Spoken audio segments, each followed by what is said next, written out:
No. It's dull. Dull. Jeffrey, you're tired. You put in almost 6 hours. Oh, no, it's this fiddle. It's lifeless. But even puts the canary to sleep. Another critic.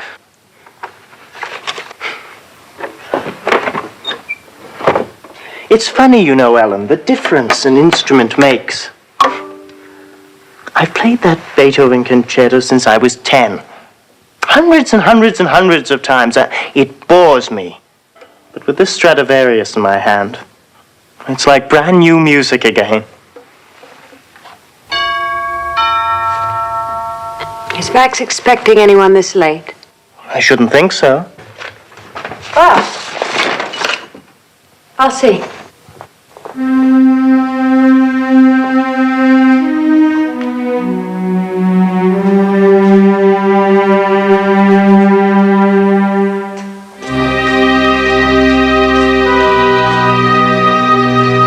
The life of an artist is a restless, lonely life without peace. Like a man pursued, finding release and rest only when he has created something of beauty. But then, after that, he is forced into flight again, and he moves once more into the unknown, searching. For Richard Kimball, a fugitive, there is also only pursuit and a lonely searching. Moments of beauty, even moments of rest, are rare, because for him, as for the artist, to stand still is to die. Mr. Pfeiffer will see you now.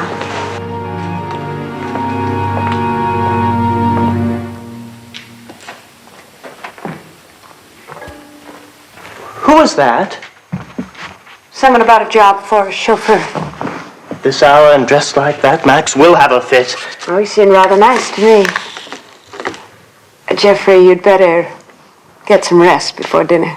As soon as I feed my canary. You know, that's one thing critics always forget.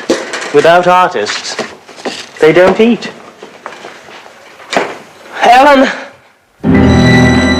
What?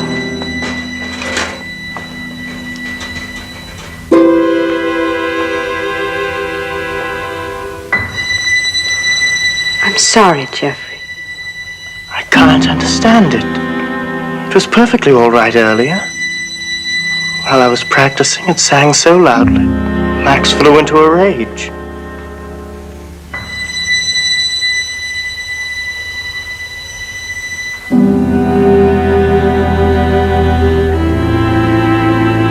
I guess I do need that rest, Ellen. I am tired. I don't hire people out of the blue, Mr. Carter. Surely it isn't unreasonable to ask for some kind of a reference. I know cars. It's a job I can handle. It isn't just a job, it's a responsibility. Have you any idea whom you'll be working for? I thought it'd be you, Mr. Pfeiffer. You'll be working for Jeffrey Martin. You know who that is, of course. I'm sorry, I don't. One of the world's greatest violinists. A master at the age of 15. Working for Jeffrey, attending to his needs, affording him companionship, isn't just a job for somebody off the streets. I'm afraid you simply won't do, Mr. Carter. I'm sorry for taking up so much of your time. Will you forgive me if I don't show you to the door? You trust me alone that far? I want him to have the job, Max. We need a chauffeur badly. I'm afraid Carter just isn't suitable, Jeffrey. Please, Maxim, do hire him. Why this sudden insistence? I want to go into the city. You'll be way too busy getting ready for the concert. So will Ellen. What's special about the city? I'd like another canary. Another canary? Mine died a little while ago. Oh, Jeffrey. I'm sorry, I had no idea. What happened? I don't know. Must have been sick. Mr. Carter could drive me in for another one tomorrow. Well, not tomorrow. We'll be working all day. Or the day after, then. The day of the concert. Please, Maxim. Oh, very well. If it'll make you feel better. Ask Ellen to show Mr. Carter to his rooms. Thank you, Max.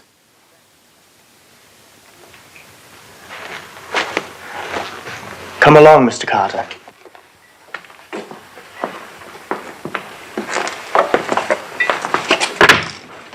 I'm Jeffrey Martin. Hi, Carter.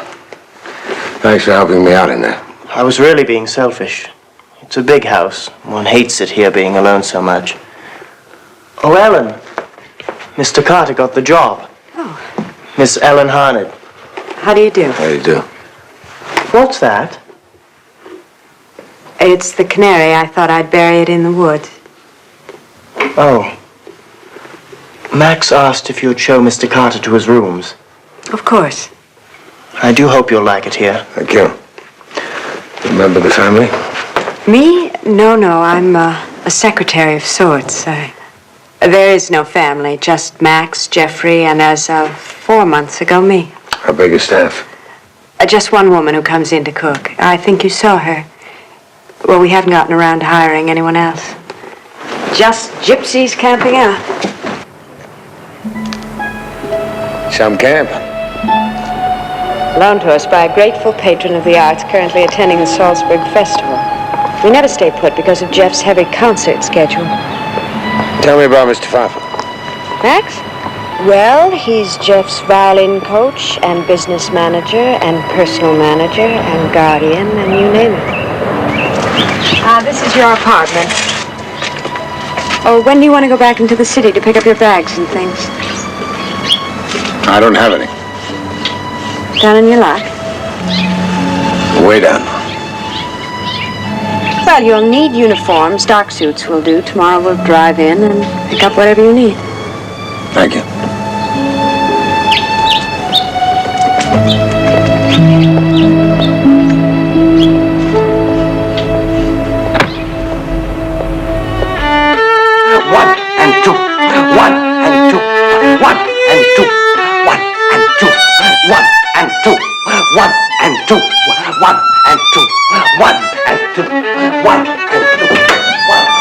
Now we'll get Max's blessings on your new wardrobe. No!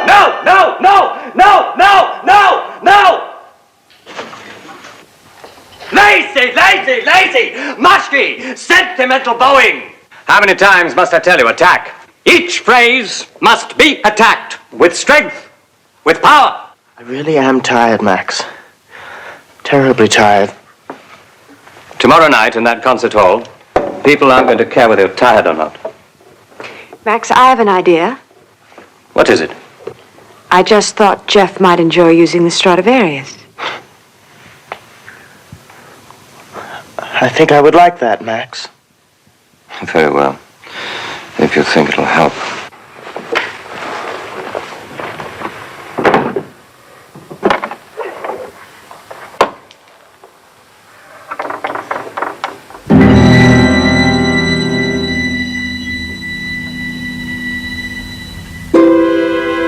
Jeff?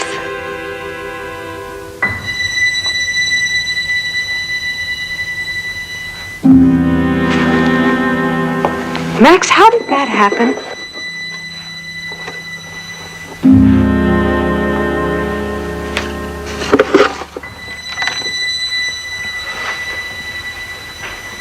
How did it happen, Jeffrey? I don't know. How did it happen? I don't know! I think you do. Max, this is preposterous. The violin means more to the boy... Shut up. The alibis about headaches, the pretended illnesses, the excuses to avoid practice. I've suffered all these with patience, but this is insane. Jeffrey, what is going to make you stop? What is going to make you stop? Let go. You might have hurt him. You don't deserve the gift God gave you.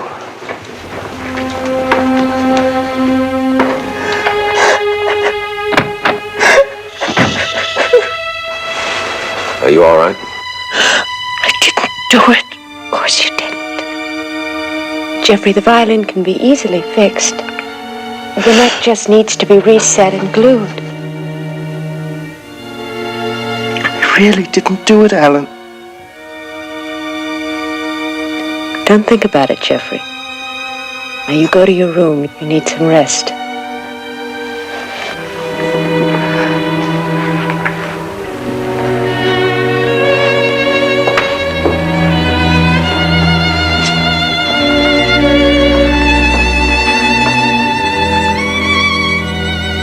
Go on, Jeffrey.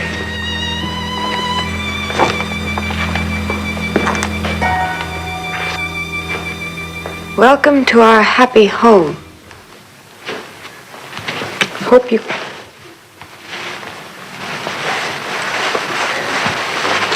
What is it? Brass button from his jacket. Whose? What do you think?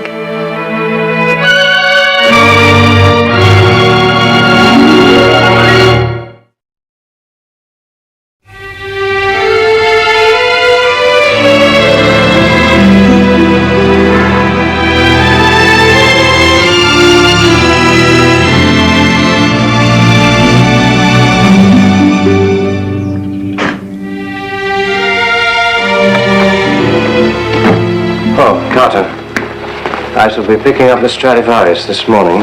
I'll be at the concert agency the rest of the time. Yes, sir. Jeffrey's still asleep. He's to remain quiet all day. He, wanted a new bird. Oh, yes. Well, that'll have to wait. He needs all the rest he can get before the concert tonight. Yes, sir.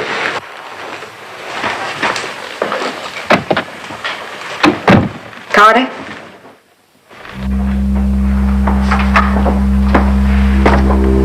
I found Max's jacket.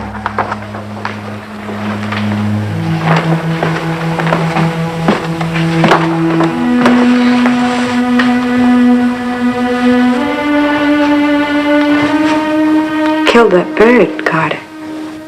First this, yesterday the violin, and every day Max working him into a state of exhaustion. He's trying to destroy him. Why? I don't know why, but I know it's happening. I'm sure of it. Carter, when you go into the city this afternoon, I wish you could... Max left orders that Jeff's not to go out of the house. You can't do that. Well, Max won't find out. I mean, he'll be gone all day. Please, Jeffrey has been through enough already. He's been hurt enough.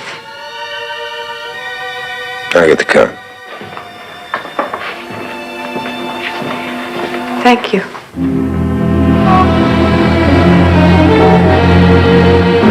Mr. Carter, how are we going to explain to Max about the new bird? Just tell him I drove into town for it. Of course. It really isn't a lie, is it? I mean, after all, you did actually drive into town. How long have you known Max? Well, when I was 9, Max heard me play. And he went backstage and asked Mum and Dad if he could take over my musical training. He even advanced them a lot of money. But Max made it a condition they weren't to interfere in any way. Why not? Well, Max likes things his way. And I think Mum and Dad embarrassed him. They're not cultured. You must miss him. Boy, 15. Oh, I'm not 15. I'm 17. I'm small, so I can get away with it. Whose idea was that? Max's. Everything is Max's idea. But in 3 weeks, I'm going to be 18. Do you know what? I'm sorry, what? I'm going to stop giving concerts for at least 4 years. Have you told Max? Oh, he's very angry. But there's nothing he can do about it. When I'm 18, Max's contract ends. And it's only a few weeks off. What do you think he'll do? Oh, he'll get along famously. Max has got a remarkable musical intelligence and an enormous drive. He might have been a fine violinist himself, but, well, they tell me he drank. It ruined his career, so he turned to coaching. He is a brilliant teacher. Is he still drinking? He hasn't had a drop for a long time now. Not for 6 months. I suppose it's been a terrible struggle for him. I admire him for that. How do you think the neck came off the violin? I don't know. Necks are glued on. Glue doesn't last forever. Could Max. You mean break it? No, it's unthinkable. Why would he? You think of any reason? No. Max can be very strict sometimes. When he drank, he could be terribly cruel. But that's all over. He's not like that anymore.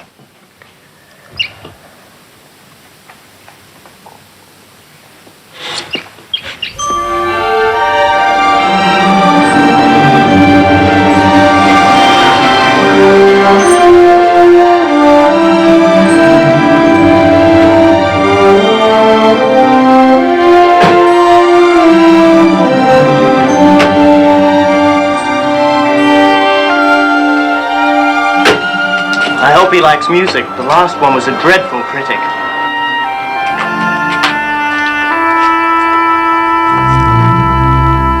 I'll put him in here where he can have some light.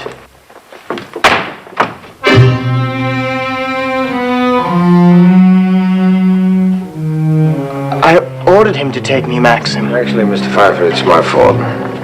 I'm not interested in Jeffrey's excuses, Carter. Give me that, please.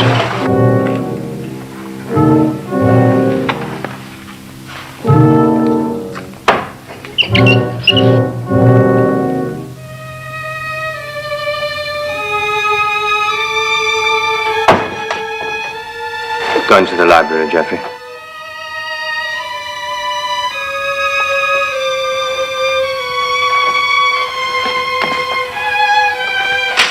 I want you to know this, Carter, for the future.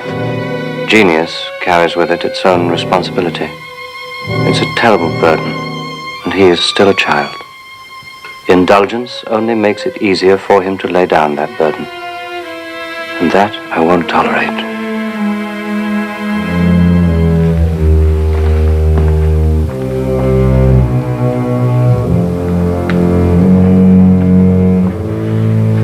Tried to reason with him, but he wouldn't listen to me. What is he going to do with I that? don't know. I don't want to hear any excuses. Every time you do something like this, you've got excuses. I'm sorry, Max, I told you. I don't want to hear that you're sorry. It's all my fault. I made you take him.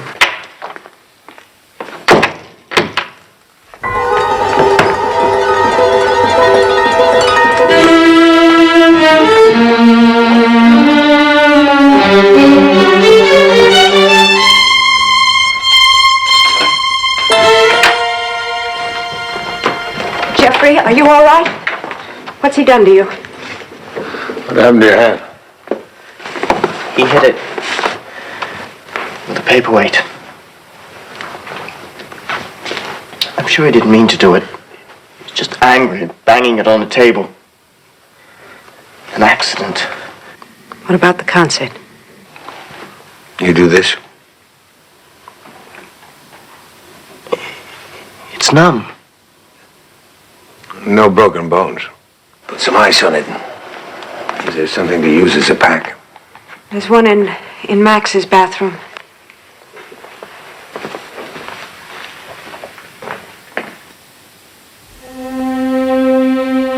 Jeffrey, will you be all right for a little while?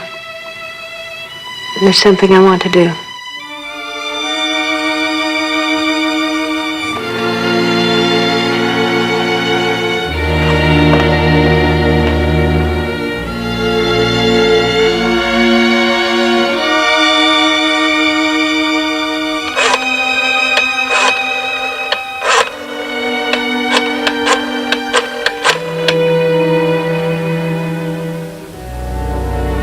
This is 17 Vernal Road. Would you please send a policeman over here immediately? Yes, my name is Ellen Harned. But I'd rather not say right now. I can't speak freely. Couldn't I explain it to you when you send the policeman over?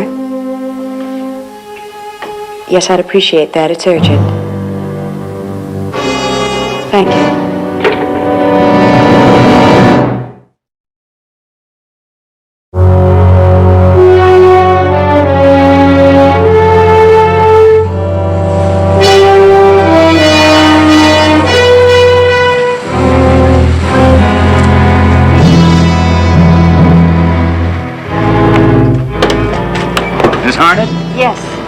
Sergeant Lyman. How do you do, Sergeant? We got your call. Yes, I'm very glad that you were able to get here so quickly because I'm very disturbed. I think this young man is an enormous talent.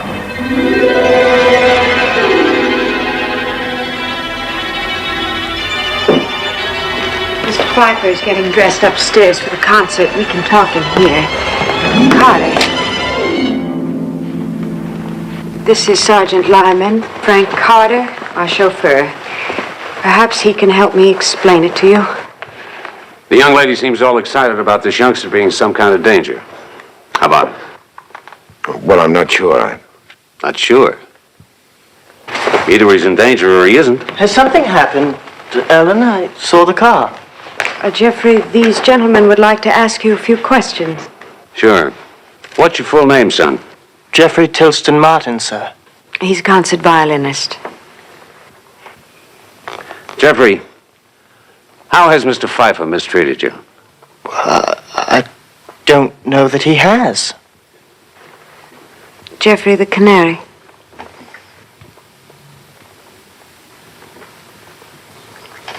He killed the boy's canary. We can't prove that, Ellen. It might have been sick.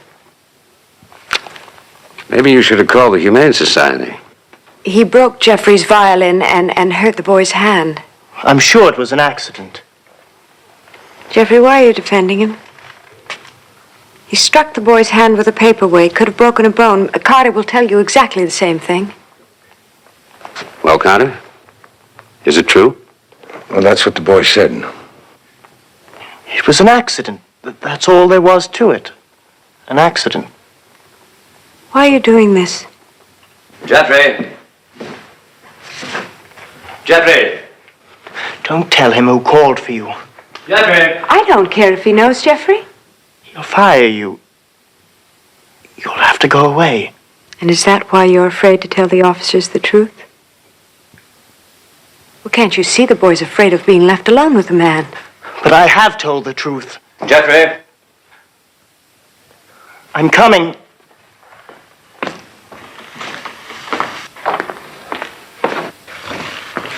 Ellen?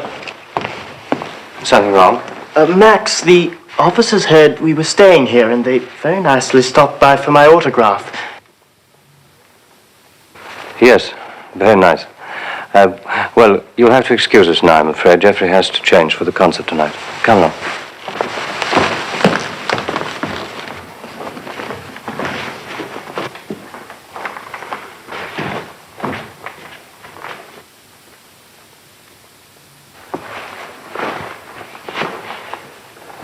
I must say the kid thinks fast on his feet. Yes, I feel like such a fool having bothered you. It's no bother. Goodbye. So long, Carter.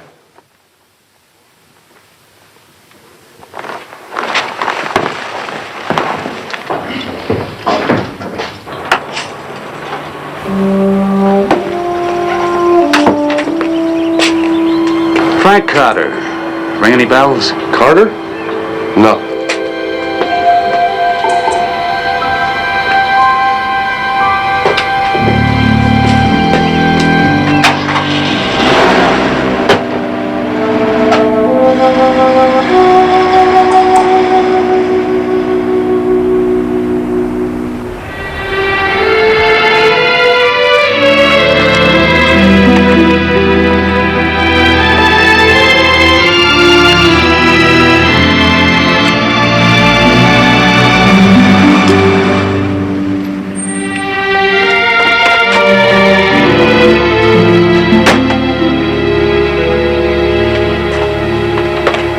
Are you sure you brought those pickup reels? Yes, sir.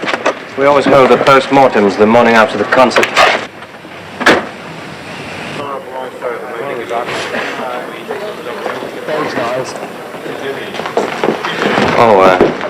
There are tickets for you and Alan at the box office, Carter. Thank you. There's a reception at the British Consul's house afterwards. We shall be going over there with them, but you can drive over and wait for us there. Where? In the kitchen? But it might be hours. Oh, come on, Jeffrey. Jeffrey, there's nothing to worry about. It just isn't fair. While we're celebrating, Ellen and Mr. Carter will have nothing to do. Jeffrey, please. No. I want you to have some excitement, too. No waiting around the concert hall. No sitting with servants at that dismal party. No going back to that awful, gloomy house. Mr. Carter, after the concert, you take Ellen out for dinner and dancing. Please. Well, that isn't necessary, Jeff. No, I insist. Stay out all night if you want. Really have fun. Go on, Carter, take it. Jeff's in one of his expansive moods. Thank you. Good luck, Jeffrey. Thank you.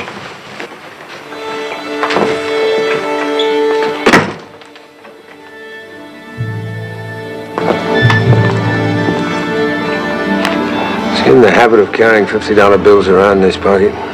I'm sure he didn't mean to give you so much. He probably didn't look. I don't think he meant to. I think he wants us to go out tonight and stay out. What are you talking about? He said Max hit his hand with the paperweight. Whether it was an accident or on purpose isn't important. The important thing is that the skin wasn't broken. No swelling. Are you suggesting that Jeffrey lied? I took a good look at that jacket. I think the button was cut off. I suppose you also think that Jeffrey broke off the neck of his violin? Yes, I do. Why? Well, that part doesn't make sense. I know he wants to be free of Max, but contractually he'll be free of Max in 3 weeks. What do you mean, 3 weeks? His contract with Max, it's up in 3 weeks. His contract with Max is not up until he's 21. Are you sure? Well, I think so. Max said something like that once. Come on.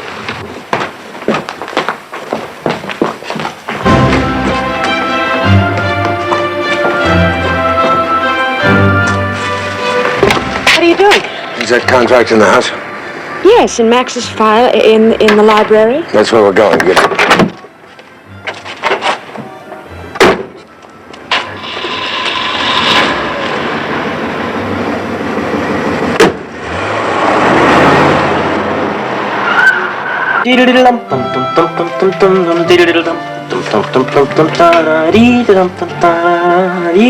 You're in good spirits tonight? You know, I feel rather the way I did when I was 10 and making my debut in London. British consul. Oh. It's as if, beginning tomorrow, a whole new life is going to open up for me. Don't bother, Maxim, I'll see. Here it is. Oh. Thank you. Here's your change. Oh, no. Mr. Pfeiffer wants you to keep that. For your trouble. Oh, yeah? Well, tell him thanks a lot, will you?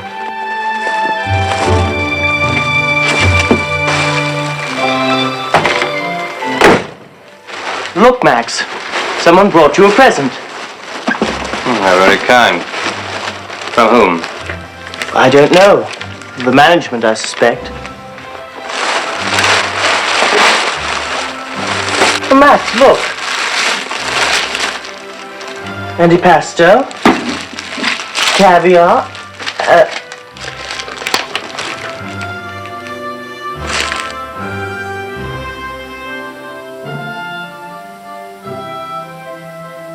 I'm sure they didn't mean to. Send it back. And offend them? Send it back. I'll keep it and throw it away later.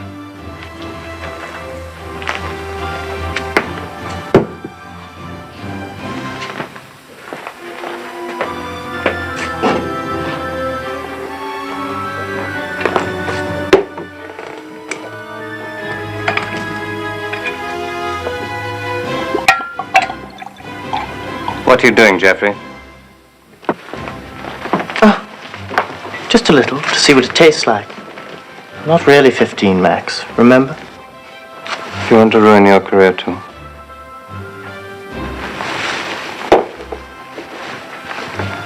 My dear Maxim, liquor didn't ruin your career.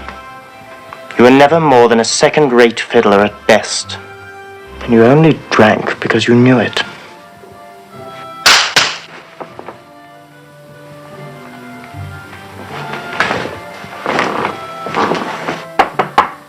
Come in. You ready, Mr. Martin? Yes, thank you.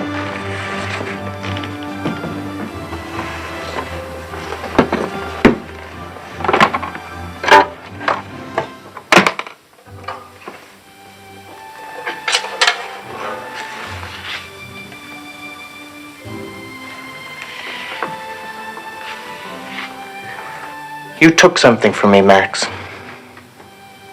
I'm taking it back. What are you talking about? My freedom. You haven't any freedom. You lost it when you were given the great gift of genius. Don't you understand that? I want it back, Max. And I shall have it. I shall see you downstairs, Jeffrey.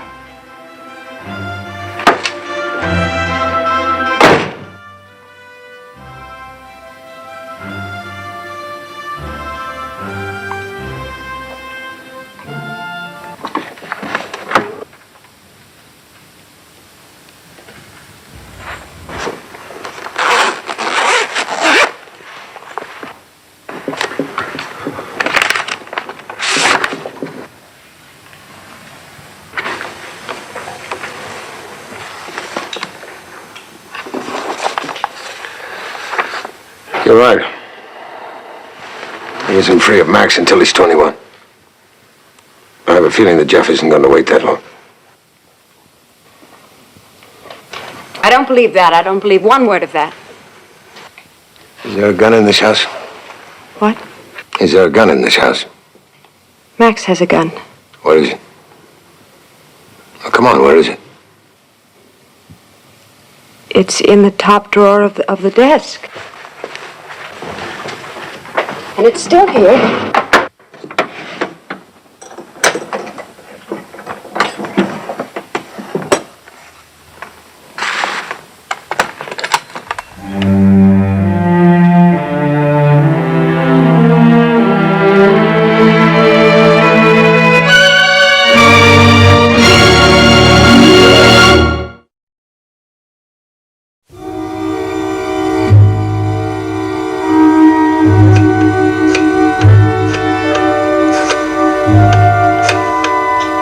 Calling the police. At the concert hall, I've got to warn Max. But if you're so sure, why don't you call the police?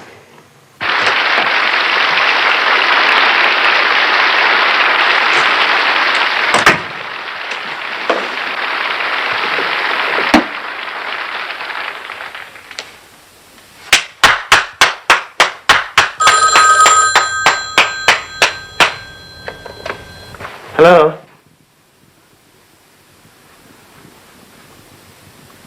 It's Jeff.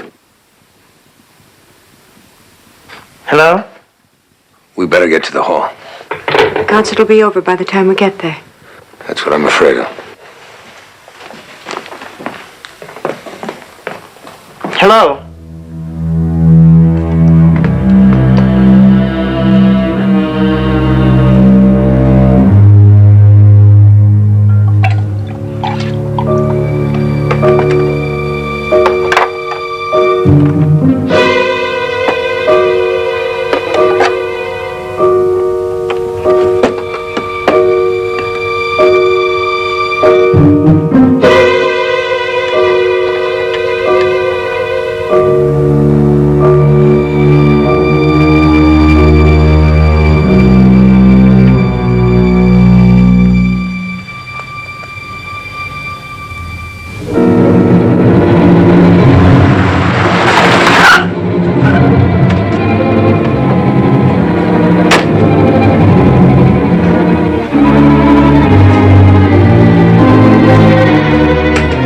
Help you? Jeffrey Martin's still here. No. He's gone. Fella I relieved said he took sick and went on home. Did you see him, Rick? No, I just come on duty.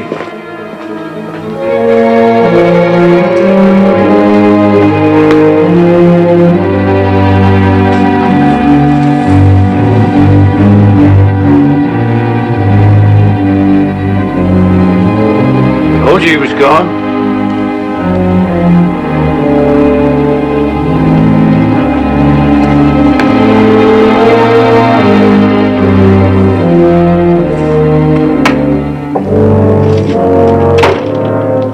The watchman said they went home.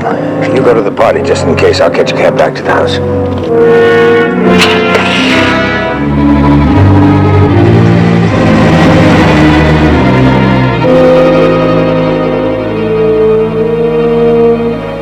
Here, Maxim.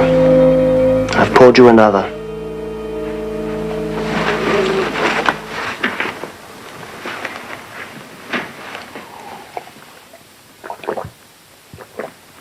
when Yehudi Menuhin was barely 16 years old. A performance of the concerto conducted by the master, by Sir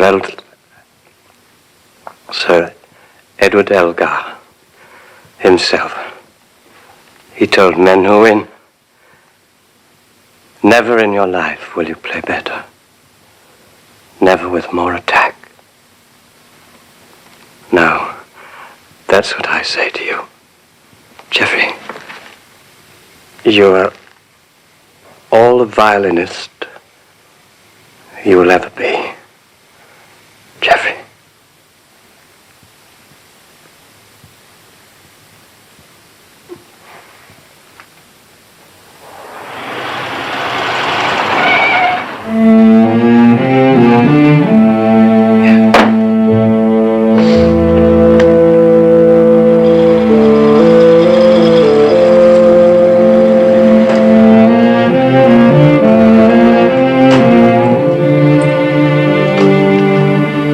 Already surpassed them all.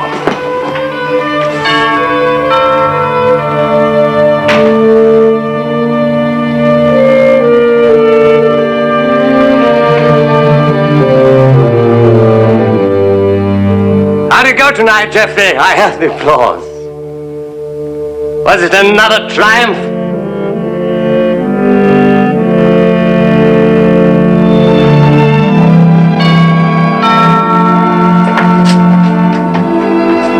Sergeant Lyman, what are you doing here? Good evening, Jeffrey. Is your chauffeur around? Carter? What do you want with him? Just want to talk to you.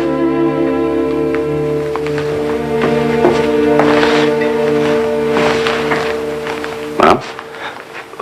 He isn't here. He's out celebrating with Miss Harned. You use your bow like a weapon, Jeffrey, to attack. Oh. Good evening, officer. Come in, have a drink. Seems Carter isn't the only one celebrating. Any idea where he went? No, but I'll tell him you called. As a matter of fact, don't bother him. Don't even mention it to him. Is it something serious? No, just a personal matter. Jeffrey! Jeffrey!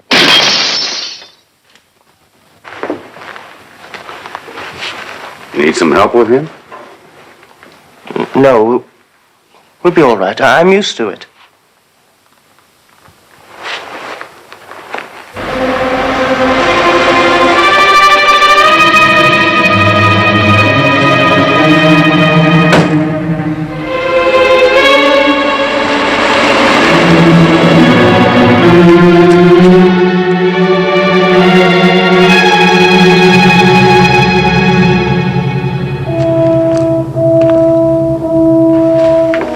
Jeff.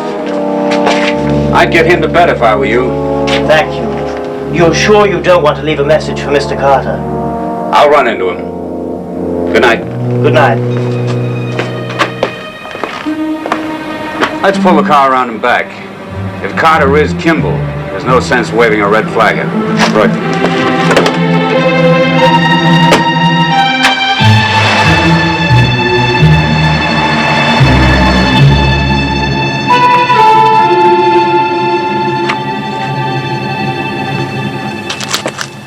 We won't fail, Jeff. We won't fail, not the three of us together. You and me and Laval. Go on upstairs, Max. You're disgustingly drunk. Why pushing?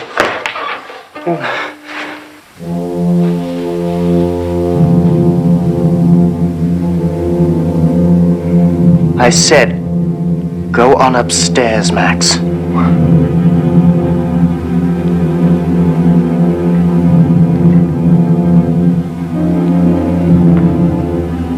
What are you trying to do? I told you, Max. I'm going to have my freedom. Hey, Jeff. Go on. Oh, my God. My God. What you... Go on. Are you playing games? No games.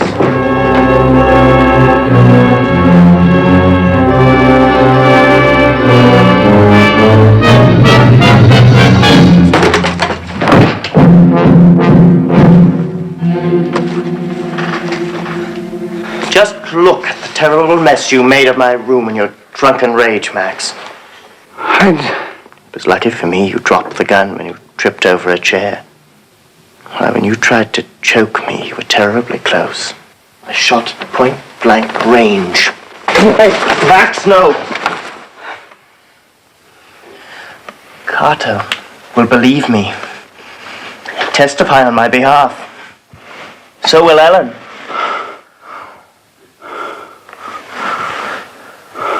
Max, listen to me.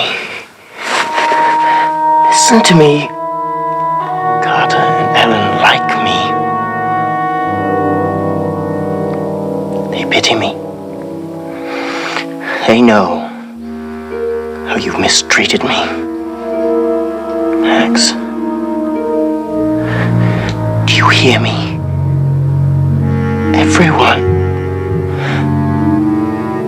Everyone will believe I had to shoot in fear. Shoot.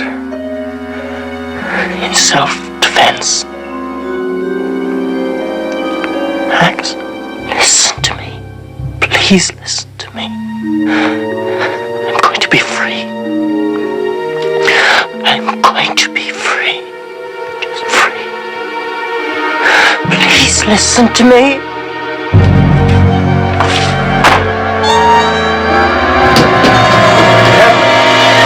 Don't come any closer, I'll shoot. I know you've got this all figured out, but you can't explain shooting me. I'll say that you tried to help save me from Max, and he shot you. Yes, yeah, that. Then I ran away to call the police. It's even better. Max will be tried for your murder. Ellen will testify against him. Others will. And I'll watch Max die 100 deaths in court. We don't know what's happening. I'll shoot, I will. You shoot me and Max becomes a hero. I'm wanted by the police all over the country, even here. You shoot me and Max wins. I'm already under a death sentence. That's why Sergeant Lyman... I'll have to shoot you now anyway, and shoot him. They'll believe me. I'll shoot him and you. And Jeff, Ellen knows too. She'll testify against you.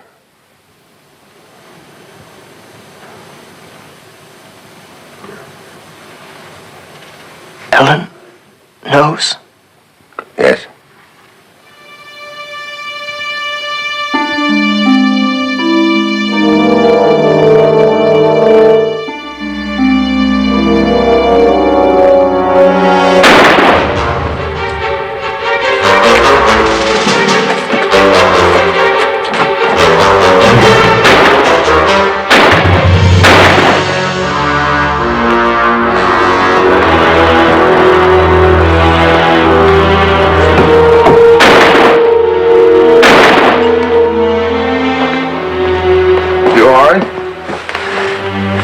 I only wanted to be free. That's all I ever wanted. Just that. Oh. Just that. Only that.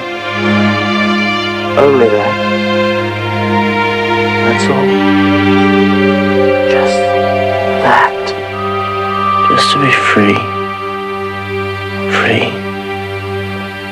Free.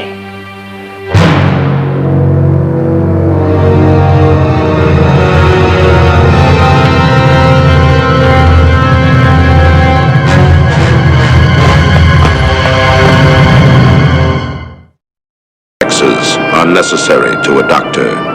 They are indispensable to a fugitive. To Richard Kimball, who is both doctor and fugitive, they can mean survival.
I'm okay.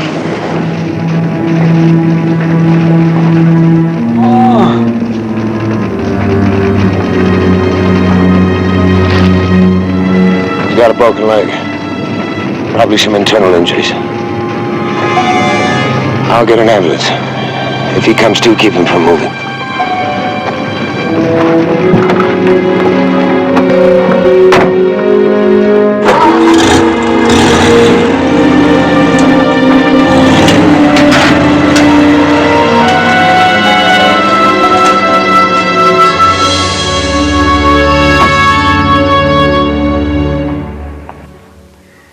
I don't know. This article mentions reward at least 3 times. You'd think someone would tell him whoever he is. I wish somebody had told me. And now, you know they wouldn't let me in to talk to him. I'm just kidding. By the way, I appreciate the department going to all this trouble. Usually we don't look for someone just to give them money, but in this case we'll call it a public service. Anyway, it was Russ's idea. All right, let's get on with the art lesson. Yeah, I'd say you got the eyes very well. Okay.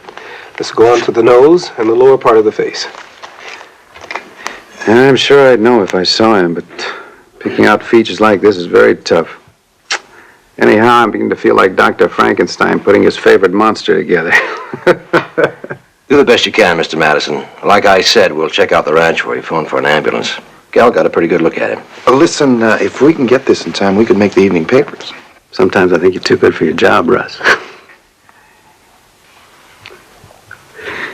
Okay, Mr. Evers, I think this mouth looks a little like his.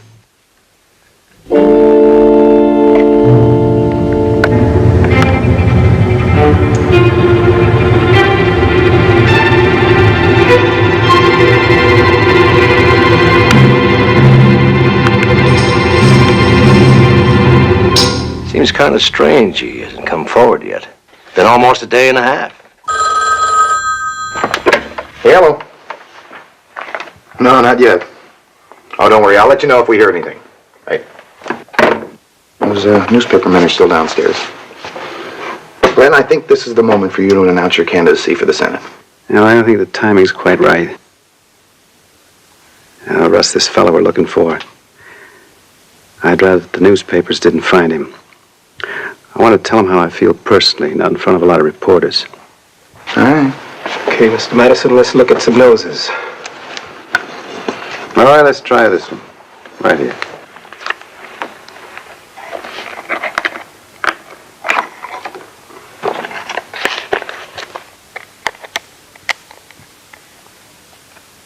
It's funny. It's like I know this guy from someplace. Evers, you've seen too many faces. Just the same. I've seen this face.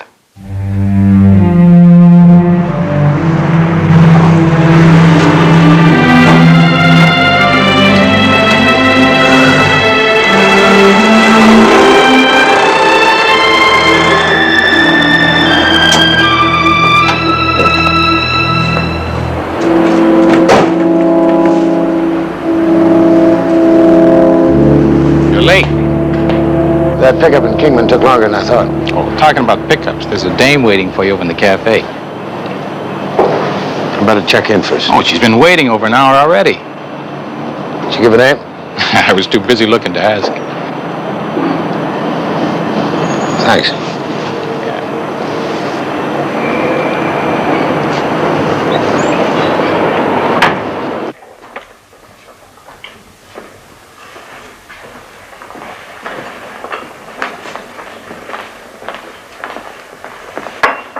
Hello? You remember me, don't you? Yes? Do you have a minute?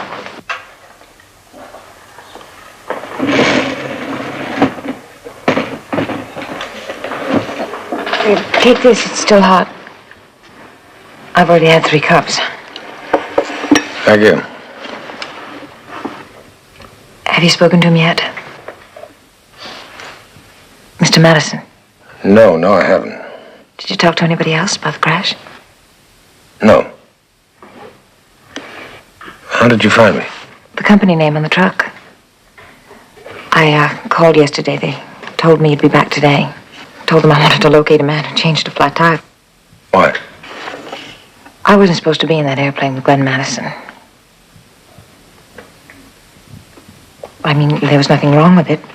We're just friends, that's all. But if it became known that I was with him, it might be bad.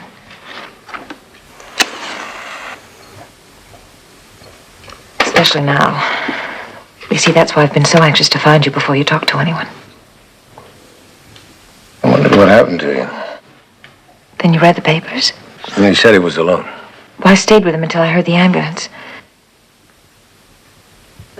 Mr. Gordon, I'd be so grateful, and Glenn would too, if you wouldn't... I won't. Oh, thanks. I've been so worried about it. Well, look, if you read the papers, then you know about the reward. I'll give you his private number. He's home now. I don't need it. I don't intend to use it. You don't want the reward? No. Why not? Well, let's say you have your reasons for avoiding publicity. I have mine, okay? Okay. You have trouble, too. I'm sorry. Thanks. Thank you. For yesterday.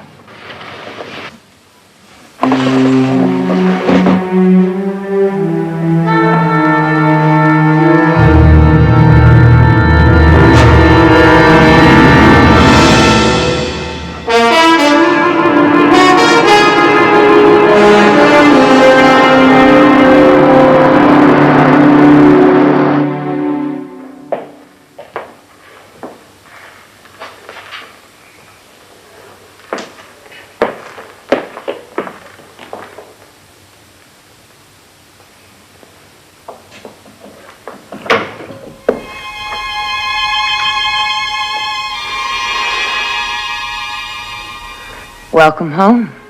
Thank you. Cocktail party? No, correction. The mayor's cocktail party. That's why I wasn't home to greet you. Oh, that's going to cut down on your social life somewhat, isn't it? Probably 2 weeks. Anything involving me, reschedule, all right? You can prepare the guest room for Russ. He'll be staying with us until I'm on my feet. Anything you say, dear.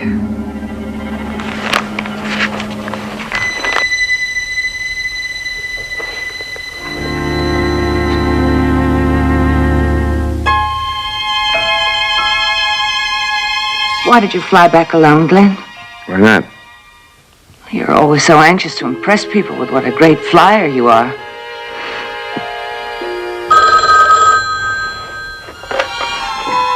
Yes? Just a minute. Get off my back, Claire. I'd love to. Yes, Pat, honey? How are you? Yes, Glenn, I'm fine. Listen, the man who helped us yesterday morning... You too? What do you mean? Well, I was still unconscious. Russ started a crusade to find him. He can call the police. That's all we need. I know, but I found him. I'm glad it was you. Who is he? What kind of a guy? Well, his name's Dan Gordon, but he won't say anything. He doesn't even want the reward. I don't get it. He doesn't, Glenn. He has his own troubles, doesn't want publicity. Honey, he may have told you all that, but suppose 3 months from now, Senate rate's going full blast, and he suddenly decides that information he has is worth a lot more. He's not that kind of man, Glenn. How do you know him so well? I just know I'm right, that's all. Glenn, forget about him. All right, if he can forget about us. I'll try and take Russ off the trail.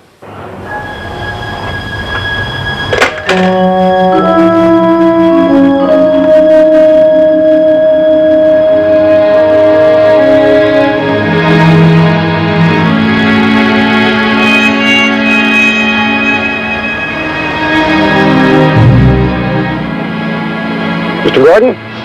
Dan Gordon? Of course you are. Well, I'd like to shake your hand. I'm Russ Hayes. How do you do? You haven't been reading the papers lately. Luckily for you, a friend at work spotted your picture. Look, I don't want to. Look, I'd like you to come and meet Mr. Madison. Sure it is. Come on. Boy, will Glenn be surprised when he sees you. You won't be sorry either.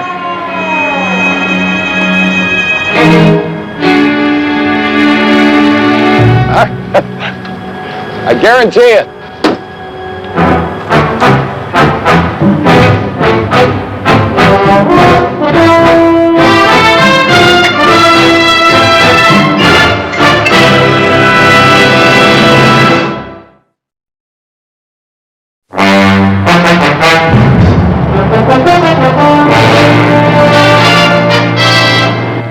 worry about the publicity. We're going to keep it simple and dignified. I'm glad of that. Oh, that reminds me.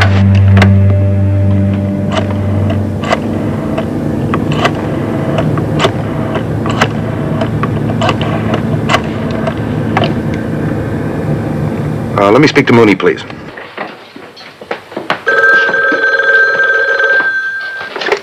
Lieutenant Mooney. Al, this is Russ Haynes. Listen, you can tell your friend Evers that sketch worked out real fine. A friend of his spotted him and called me. I'm taking him over to see Glenn right now. Oh, yeah? Who is he? His name's Gordon.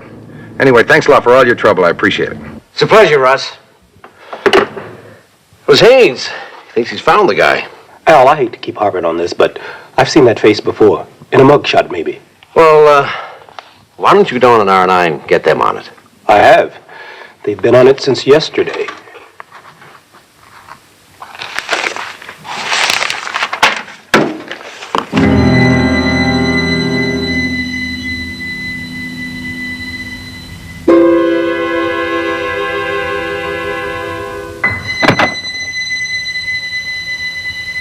Where were you? I've been caught. Never mind that. Wait till you see what I've got here.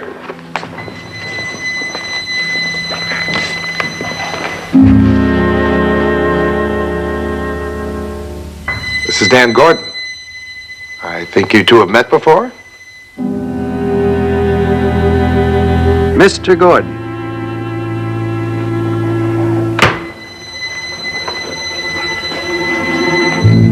Hold it, you two. Hold it. Don't do that. Oh, well, this isn't for the papers. I thought you'd like one for yourself. You heard him, Russ. Leave us alone for a few minutes, will you, Russ? Okay, Glenn.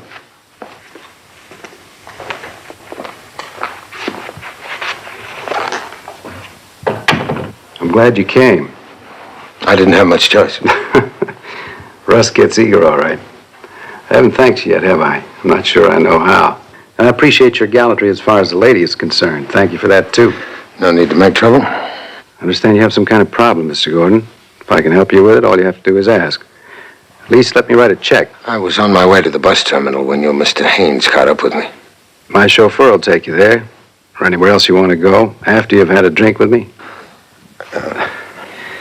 Don't tell me you don't drink. The man who saves my life turns out to be a teetotaler. One for the road. Good.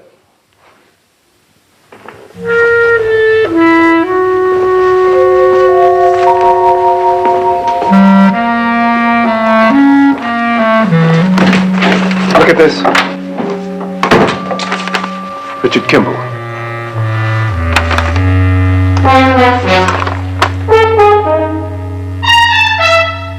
Good. You and I go to Madison's house. Get on the phone, make sure they keep him there. Get some other units over there. Let's go. Hold it. Anyway, I've set down on a carrier deck in a gale with half my controls shot away. I never even got a scratch. Just goes to show you never trust a machine. Even people are more reliable. Glenn, I have to talk to you a minute. It can wait. No, it can't. Okay. I think this better be in private. I'm just leaving. Would you mind waiting on the terrace? This won't take long.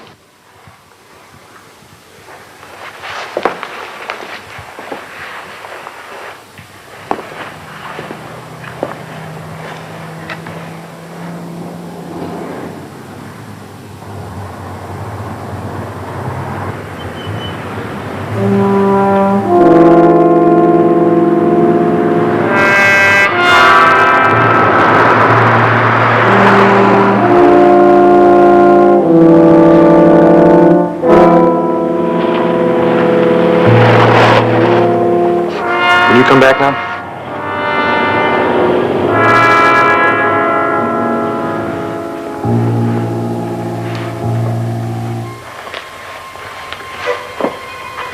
Police think you're Richard Kimball. They're on their way here.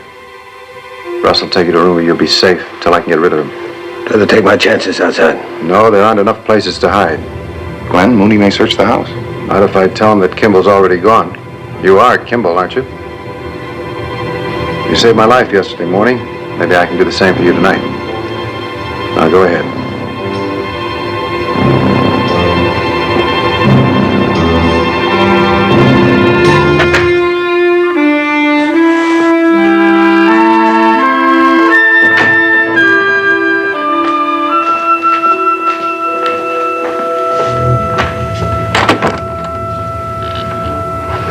be okay in here.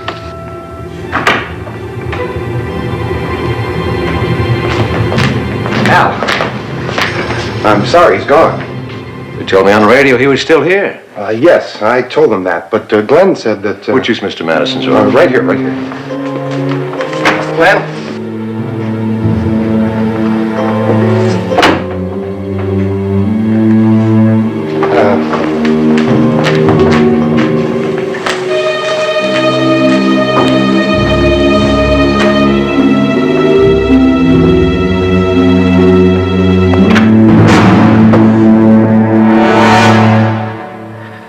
When did he leave? No, 10, perhaps 15 minutes before your call. Not sure exactly. The stuff I've been taking makes me doze every now and then. He just took the check and went. Now I know I was in such a hurry. Are you sure that's the man?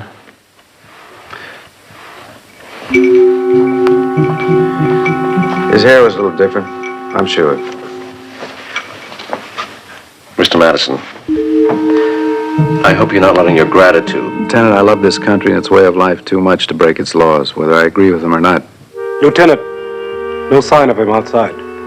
Keep the men looking. He was on foot. He may not have gone far.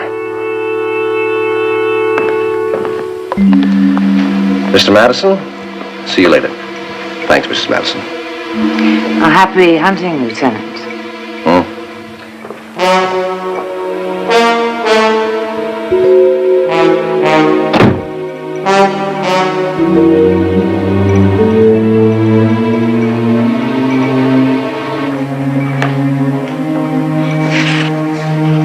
Join me, Glenn? I imagine you could use a drink. We could even invite your new resident doctor. Clara, I want you to stay out of this completely, you understand? Oh, I'm out of it. Well, I asked as if you'd like a drink. Yes, I would. Thank you.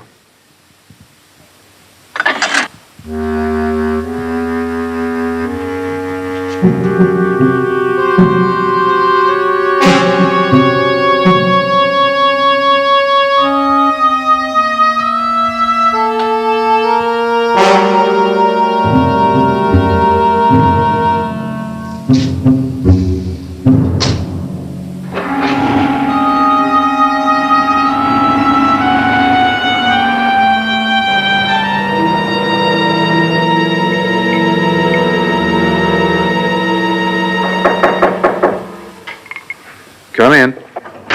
Glenn, the newspaper's going to be calling, and I'm going to have to tell them something. So I thought I might say... Do me a favor and stop thinking, will you? Sure, Glenn. Oh, my wife's back from San Diego. She wanted to say hello and wish you well. Why, sure, Russ. Ask her to come in. Sure, Glenn. Come on in, honey. Hello, Claire.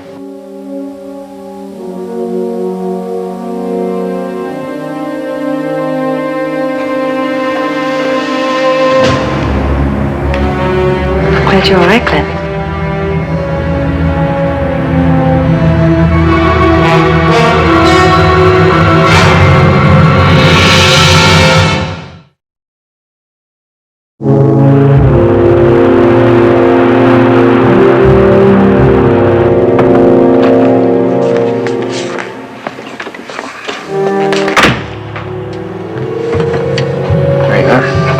If there's anything else you want, you can use the house phone, okay? Wouldn't it be better for all of us if I just got out of here? Well, you will, but not yet.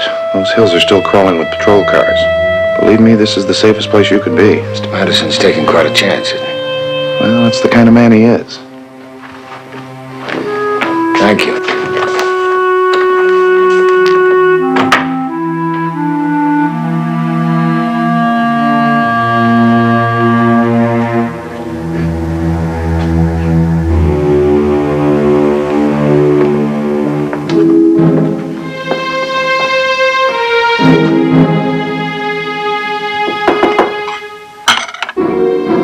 Yes?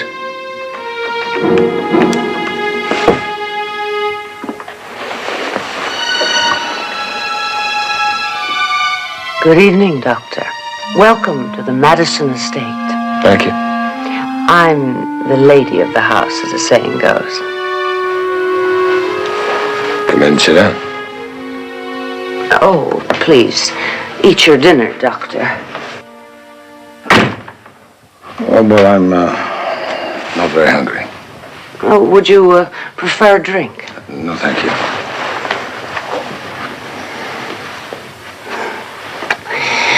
It looks as if you're in quite a mess, Doctor. Perhaps you'll think twice before rescuing prominent citizens from burning airplanes, or even friends of prominent citizens. I beg your pardon? I know all about his little friends. I'm merely curious as to which one it was this time. I don't like to make ultimatums, Doctor. But either you tell me the truth, or I'm going to turn you over to the police.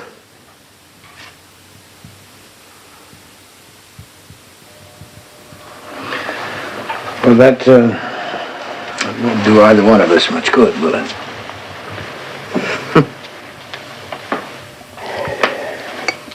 I suppose you think I ought to thank you for saving my husband's life. It's unnecessary. Oh, yes, it is necessary. Well, he's going to be a senator, you know. I shall be a senator's wife. And then, who knows, in 8 years, perhaps 10, I might even be the first lady. I'd be a good first lady. They tell me I'm very decorative. Well, if there isn't anything else. That's why he married me. That. My money.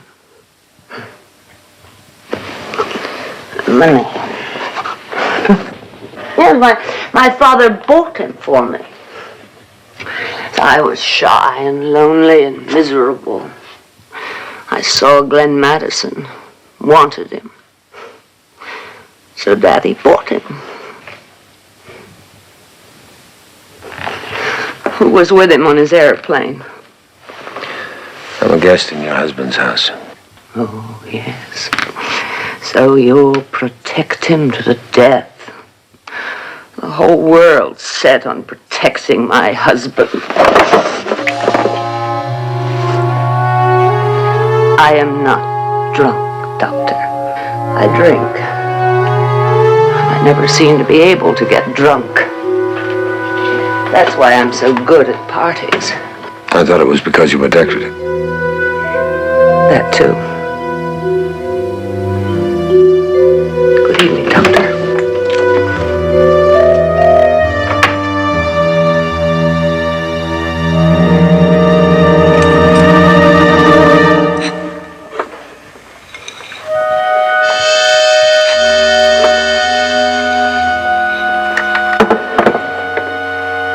Russ is talking to the press on the phone about Kimball. Telling them you're offered to hire the finest lawyers in the country to help him if he gets caught. Glenn? What are you going to do about him? Make sure he gets away. How? I haven't worked out the mechanics yet, but I will. I have to make sure he's not caught, not only for his sake, but for ours. I want to talk to you about that. Honey, you were upset this weekend. I've already forgotten all the things you said. Well, I haven't. I meant it, Glenn.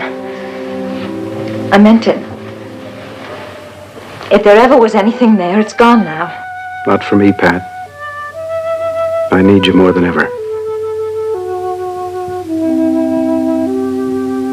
Oh, no, I'm sorry, Glenn. Not for you, because you haven't lost anything you can't replace. But I'm sorry for myself. And Russ.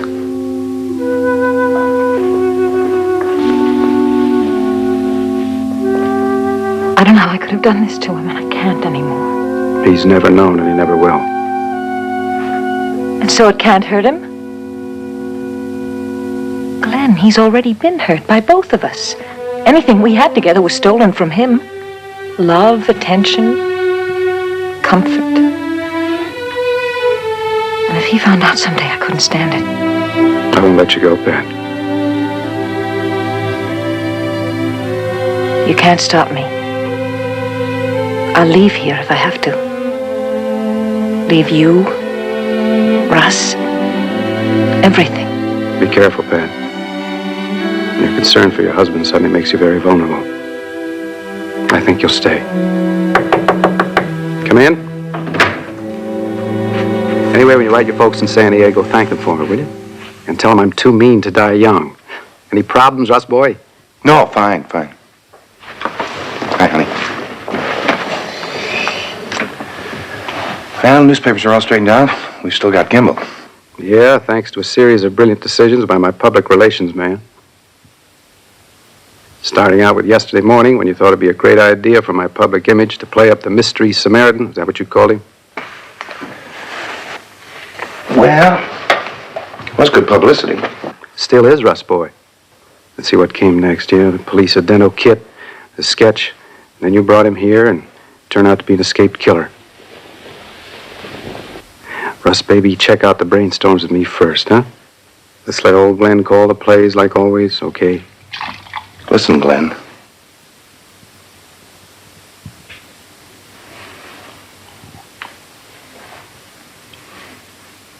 Sure, Glenn. I'm sorry. Forget it. What about Kimball? As soon as the police go, we move him out. Okay. Pat? Night, Glenn. Night, boy. Night, Pat. Don't know what I'd do without you two.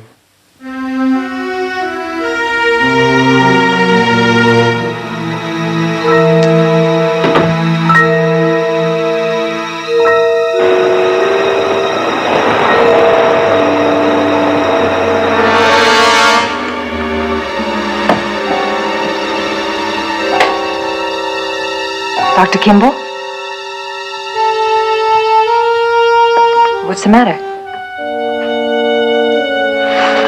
I'm surprised. My husband works for Mr. Madison. I've been worried about you. Well, thank you. So have I. Well, I mean, it's all wrong. You saved us, and now you may lose your life because of it. I want you to take my car keys. It's parked on the street. The patrol cars are still out there, but thank you very much. Oh, the thanks go to you.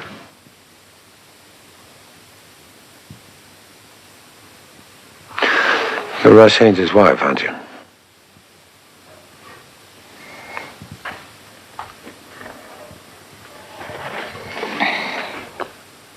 I haven't got any excuses. But it's finished now. Really finished.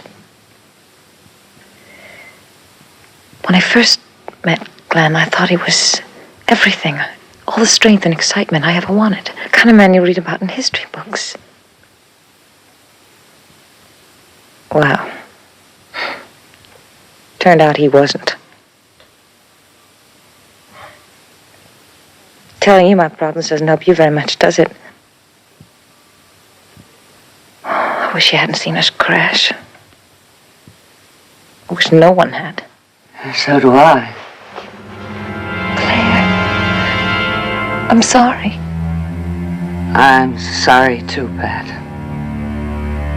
Sorry for both of us. I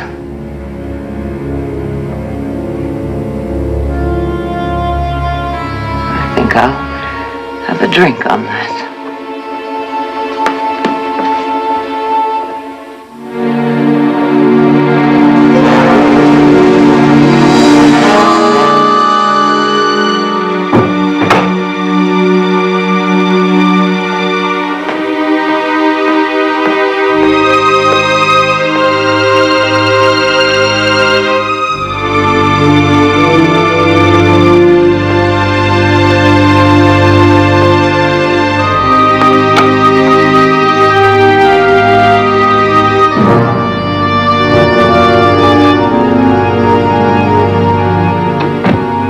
Where are you going, Claire? Away. I am leaving you, Senator. You want to know why? Claire, please. I'll tell you why. I've known all along about your playmates. I told you the next time you'd be sorry, but you didn't think I meant it. Maybe I didn't. Until you did this to Russ.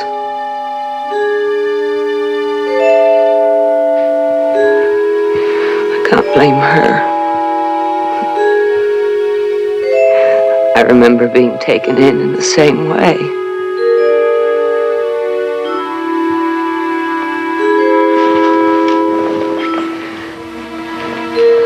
You can be a terribly attractive man, Glenn.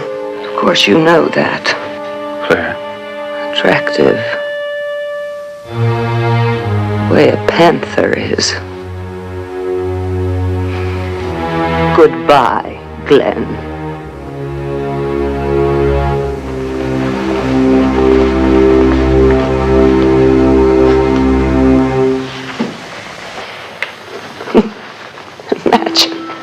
You might have been senator. And I shudder to think what else. You tried this once before, remember? All you got out of it was loneliness and misery. Yes, I remember. I tried to kill myself. I just messed it up. But those were the good old days, Glenn. I wanted to die if I couldn't be with you. Now, if I thought I had to stay with you, well, this time I wouldn't botch it. You don't mean that, Claire. Oh, yes, I mean it all right. And you don't know how happy it makes me feel to be able to say it. Now it does, sure. You know how you feel in a week or two. You start getting lonely, looking for friends. Let's talk about how you're going to feel, Glenn. You better go sober up. The sky is falling, Senator. Or do you really think this is still some alcoholic fantasy? Because I'm walking, Your Honor. I'm walking, and I'm talking to my lawyer, to the judge, to the newspapers, to anybody who wants to listen. Glenn, darling, you're about to have a new image. The all-American boy gone bad. The voters are going to love it.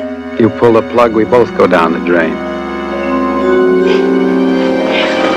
Bon voyage, Glenn. And don't worry about me. There are better men than you on every corner. And where do you think you'll find one? Your money won't get you anybody worthwhile. Not now, not the way you look, not the way you hit the bottle. Who'd want to get involved with an over-the-hill, self-pitying drunk?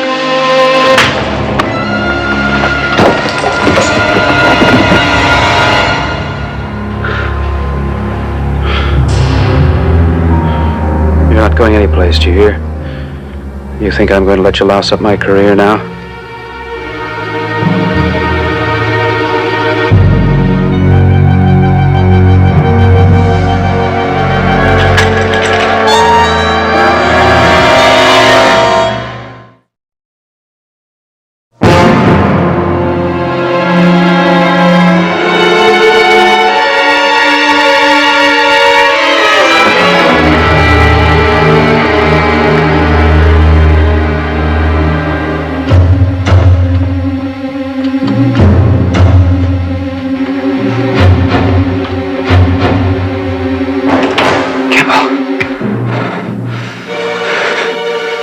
Now's the time for you to leave. Everybody's asleep. Patrol cars are gone. I just assume nobody knows you're gone with me. So come on, give me a hand back into bed. You can take the car keys and go.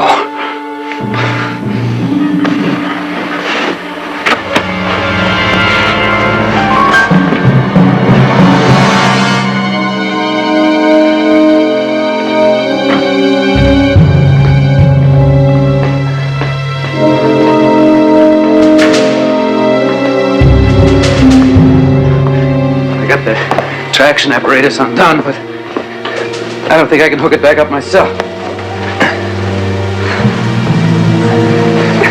Better have this leg re-x-rayed. It feels all right. Here are the car keys. It's the blue one. Take the right fork at the bottom of the hill and head north to Navajo Wells. It's a little over 90 miles. The bus station won't be watched. You can leave the car there. Thanks. Good luck. Good luck to you.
Russ, get up here, will you?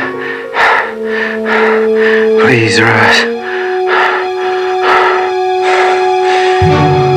Clint, what's wrong? Clint? Clint, can you hear me? What's it, Kim, Clint? Clint, call Claire. Clint.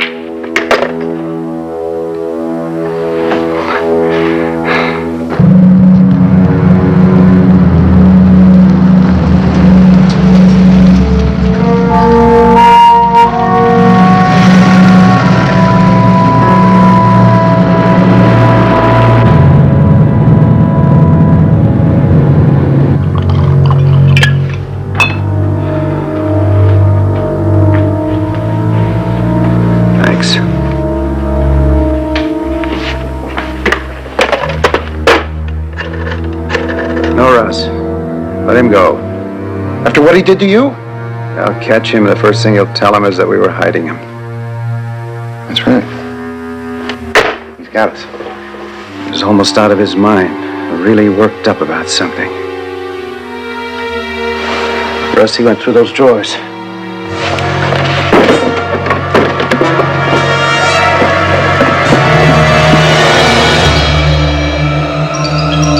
One's gone.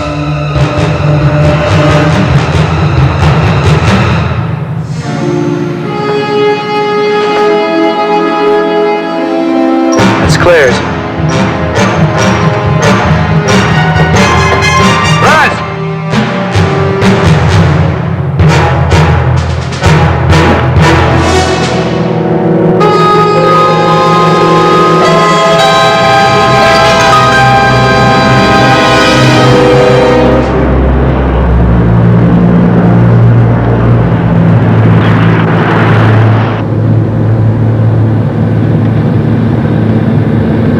Russ, I want you to unhook this thing and get me downstairs to the garage.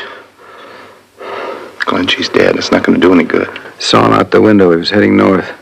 Only got a 10-minute start. I can catch him and I can kill him. Now give me a hand. You're no murderer.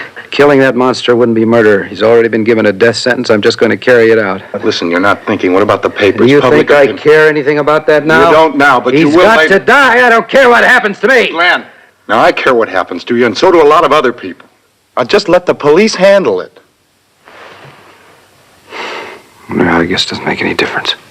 The whole thing's hit the fan anyway. Without Claire, I'm not even sure I could go through the campaign. The police will probably blast us out of the water anyway. What do you mean? They'll catch him and tell him the whole story. Russ, we helped a wanted murderer escape. Doesn't matter why. Even if the police don't bring charges, it'll sure put me out of the running.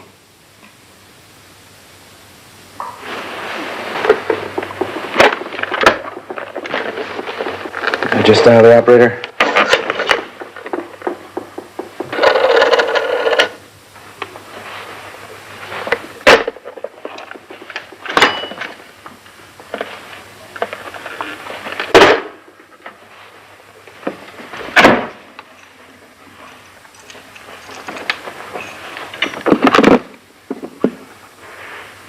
When they find him, he's not going to talk to anybody. Russ, I won't let you do it. He's an armed killer, isn't he? Like you said, I'll just be carrying out his sentence. Russ, it's too dangerous. Look, Glenn. I'm the one who runs the interference, huh? Russ, don't do it.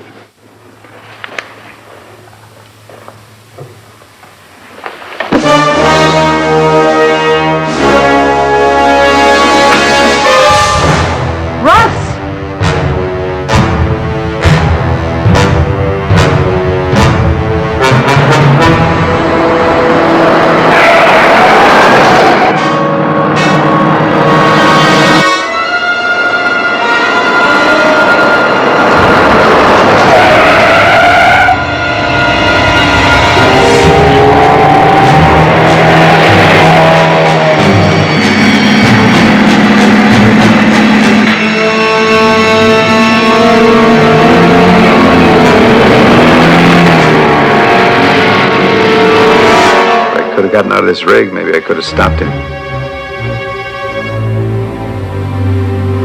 But he's not a murderer. He couldn't kill anyone. Of course he isn't. Destroying someone like Kimball isn't murder. I meant Kimball. I felt that way about him, too. You know that. I'm afraid we were both wrong.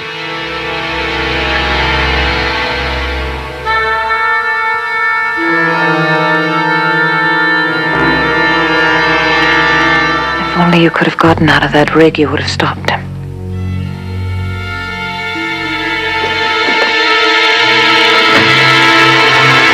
Pat?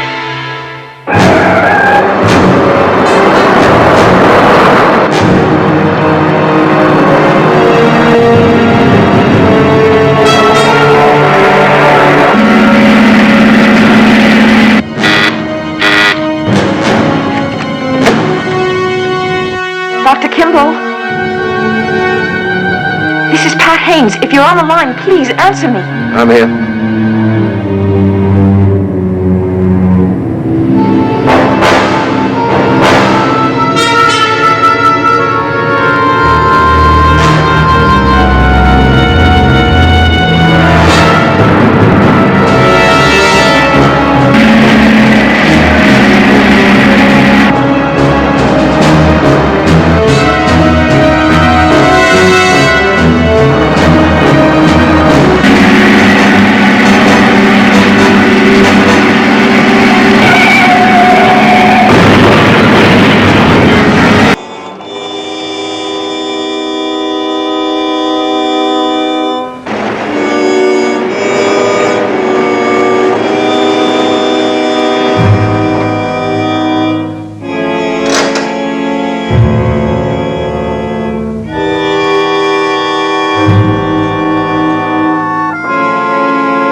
Yes?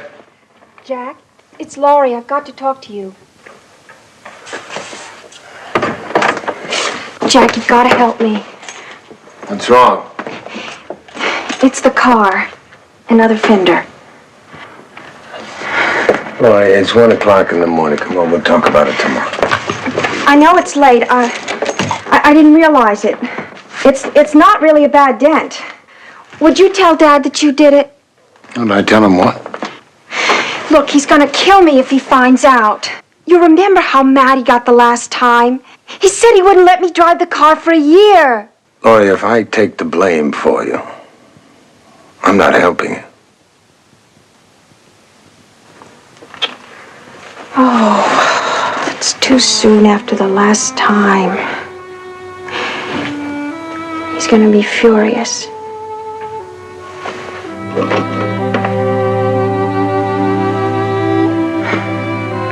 Please, Jack.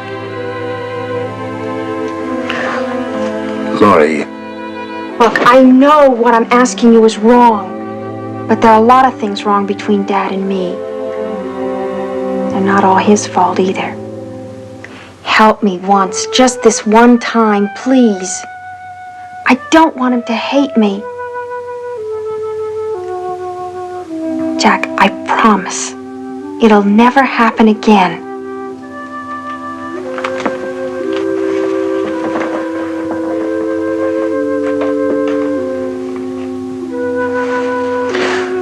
Let's look at the car.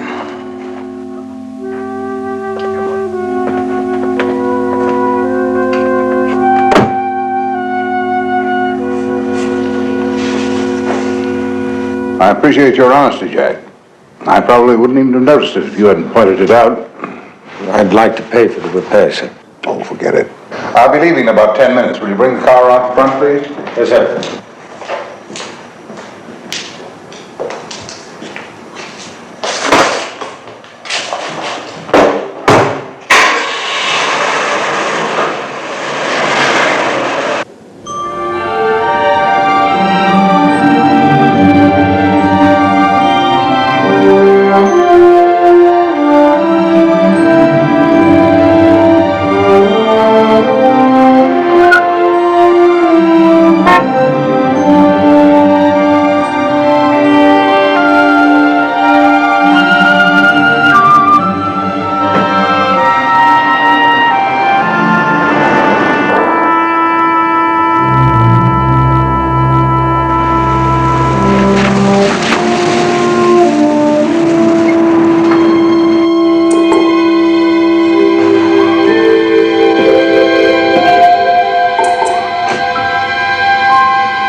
Who drives the little car?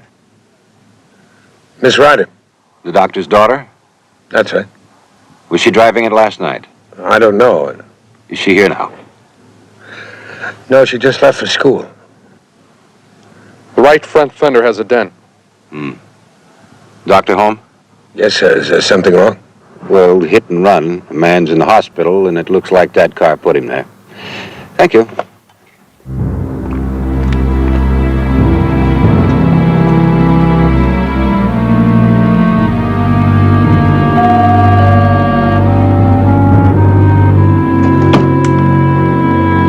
You'd like to see Dr. Ryder, please?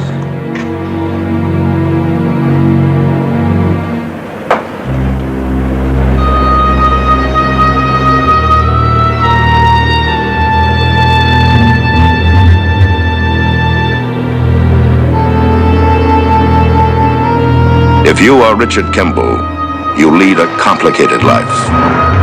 However, certain decisions are simple. When the police start getting involved, you don't wait around to see what happens.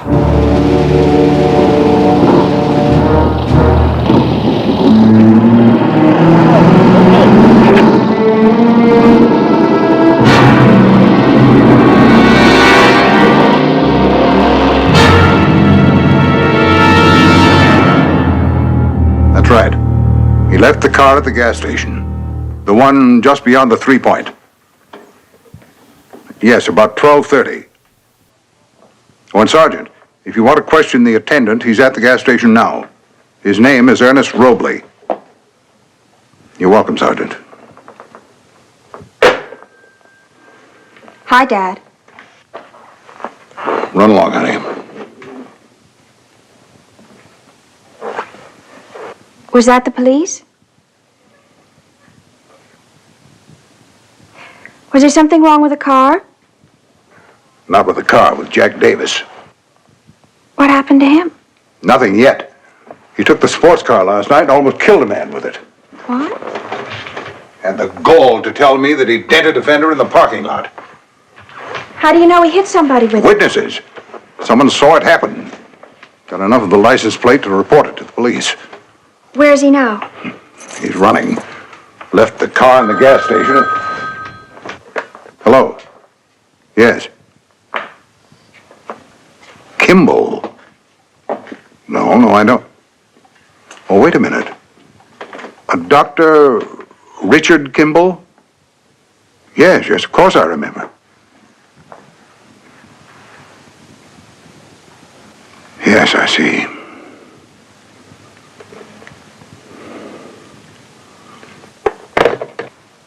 Laurie, do you know who our chauffeur was? He was a murderer.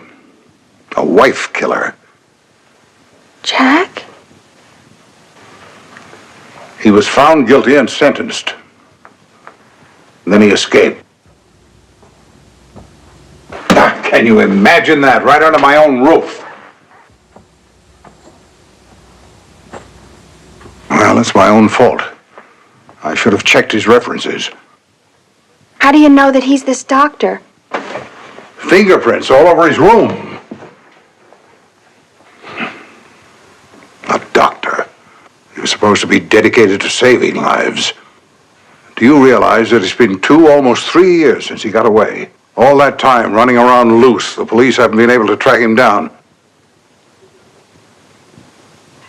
Yes, of course. Of course. Operator, this is Dr. Mark Ryder. I want to place a call to the State Attorney General. Thank you, I'll wait.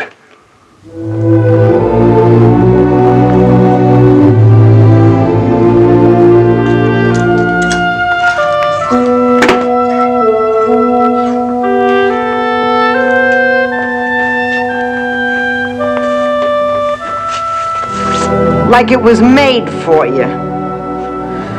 How much do I owe you? $10.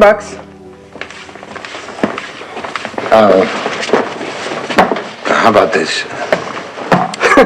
Just what I need, a chauffeur's uniform. I must have gotten 10 calls for one yesterday.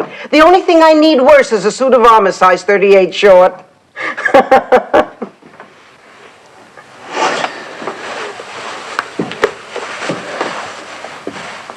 I haven't got $10.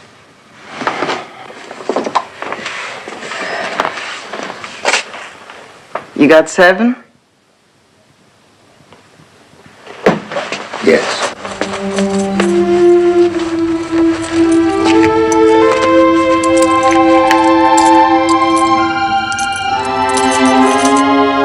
Okay.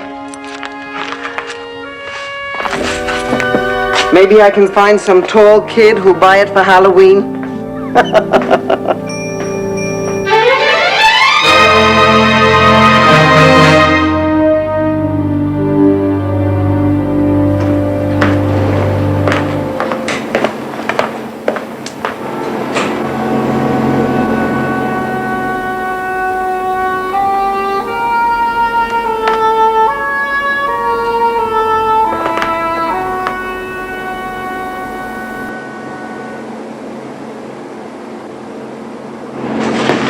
Lieutenant Gerard, I'm Dr. Ryder. Sorry to keep you waiting. Glad you could come. That's quite all right. You brought the Kimball files with you. I usually follow my orders. No, I'm sorry if I'm a bit edgy, but I'm really not used to this cloak and dagger business. What do you mean? My instructions were to come to Denver and hand the Kimball files over to you. That was all. I think I can unravel the mystery for you. Here, let me take one of these. We can get started right away. Excuse me, Doctor. Get started on what? Well, on catching Kimball, of course.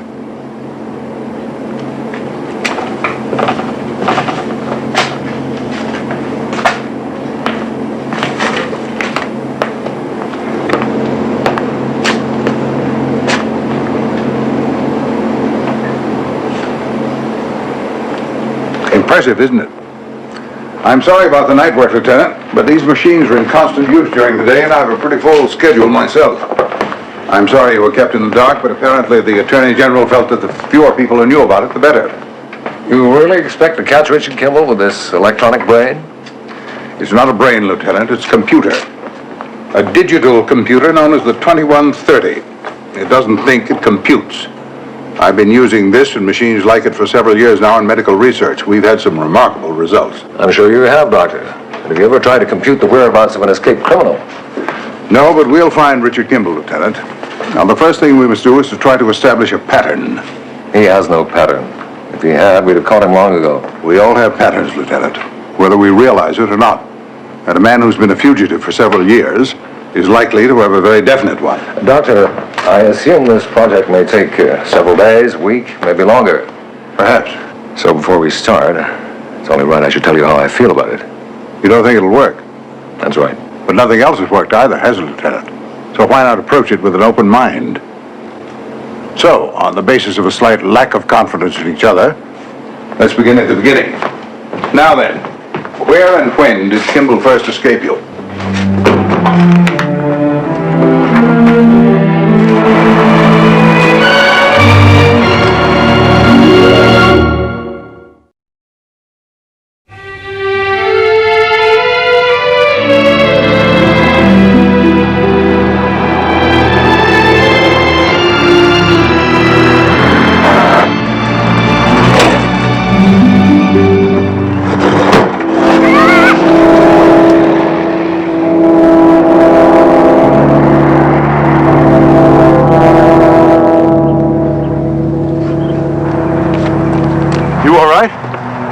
Yeah, thank you.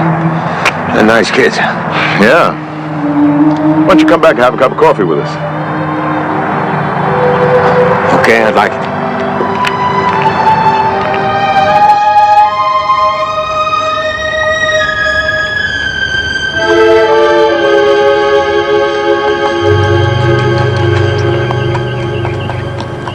Really looks to me like this man could use a cup of coffee. Sit down. All right. Our name is Oates. I'm Tim. My wife, Millie. Alan, Bonnie, and Charlie. You get it? Get what? Alan, Bonnie, and Charlie, ABC. Next one's Douglas. Or Debbie, depending on what it is. I got a bet with my wife we can get up to William. Tim.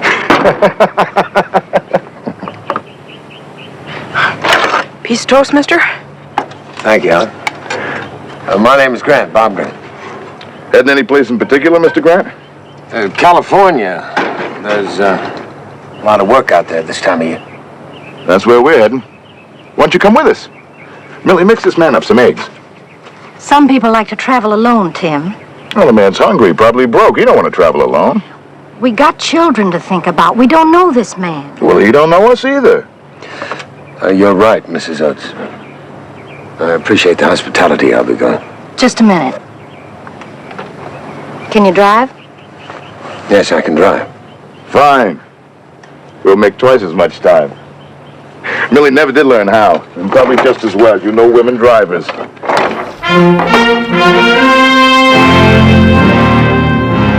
Month of August. What was that date again? 29th. August 29. Southern Idaho. Large dairy farm. For how long? 6 weeks. Somebody recognized him from a wanted poster. He was actually caught and held prisoner for a while. Not relevant. I don't want to know if he was caught or recognized. I'm trying to establish a geographical pattern. Dates, location, employment, means of transportation. Everything since the escape. Now, where did you up next? He was seen in a town called Drain near the Oregon coast, September 19th, and driving a log truck and left town on a freight.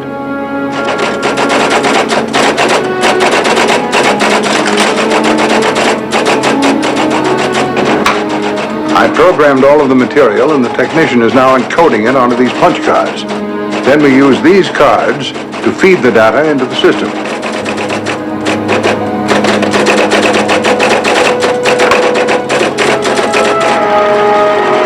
This is the card sorter. It arranges the cards according to their various codes at the rate of 800 cards a minute and stores all the information on tape. The data on each single card takes up about 1/8 of an inch of tape.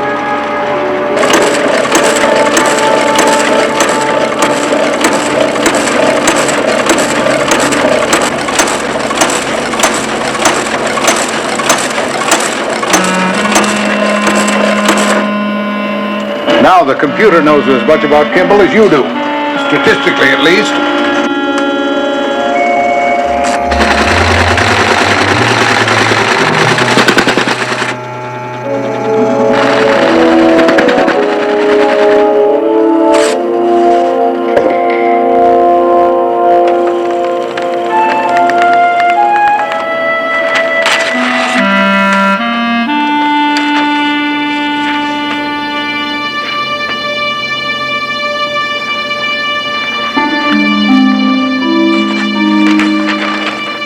Excuse me.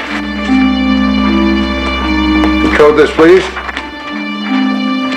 Now I'm going to ask the computer to examine all of the material that is stored to see if there's a pattern to Kimball's movement by seasons. Okay.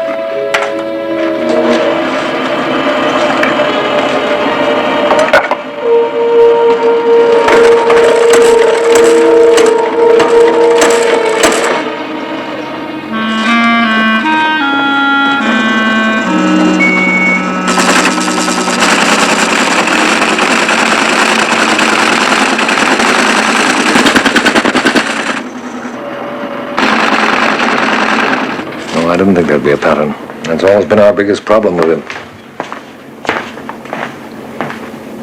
There must be a pattern. Either I've made a mistake in the programming, or some of your information was wrong. You and I on the 2130 are all blameless, Doctor. Kimball is simply not a predictable man. Lieutenant, all behavior pattern is instinctual. In man as well as in the lower animals, unless there are certain outside stimuli. Actually, as I think back over your records, the only thing that seems to have influenced Kimball is pursuit. But we didn't program those movements, or the times when he contacted his family. He said they'd be outside any pattern. Yes, but were there any others? I mean, do you know of any other reasons why Kimball should have moved from place to place, except for the obvious ones of earning a living or running from the law? There's the one-armed man. The one-armed man? Oh, yes, I remember. He said... Kimball claimed to have seen such a man near the house on the night of the murder. Of course, he may exist only in Kimball's mind. But that's all that matters, Lieutenant. Now then, when we go through Kimball's records again, we'll make sure to leave out all of the movements except those which were motivated by his trying to locate a one-armed man. Pattern definite 90%. December, January, February, warm climate, west coast or southeastern. Employment, harvesting, and other similar. Marked tendency, larger employment groups, March, April, May, June, central and midwestern states. Employment, wheat, corn, barley, rye, 40% field work, 60% transportation. There's your pattern. Well, right or wrong, it's a little hard to believe. You'll get used to it. All right. It's winter, so according to this, he's either going west or southeast, which involves 8 or 10 states. Now, you and I dig up statistics on those states, where the greatest amount of non-union employment can be found. I'll program that into the 2130, which already knows the type of jobs that Kimball has held during previous winters. And then you can ask for probabilities. Probabilities? How many? We can start with 6. 6.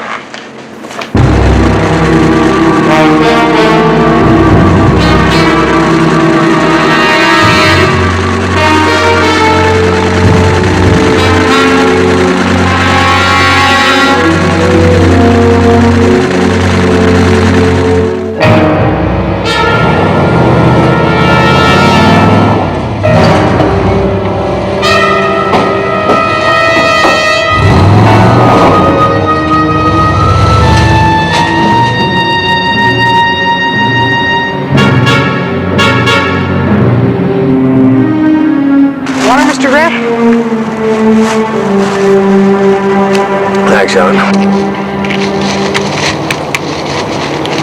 You're pretty good at this, Bob. You got quick hands. So have you. I come to eating those things. Oh, I'm a growing boy. Yeah, I'll fill the canteen, Mom. Good boy. Check on the kids and see what kind of trouble they're in. Okay. Got a nice family, kid. Thanks. About all I do have. That's enough.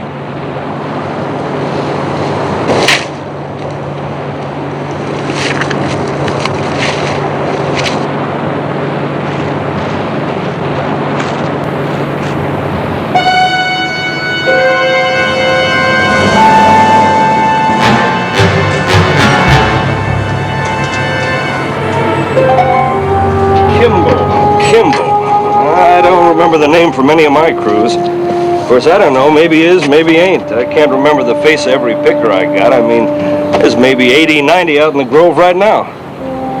Well, I'll leave you one of these posters to circulate around. Thanks a lot, Mr. Richardson. Yeah, sure thing.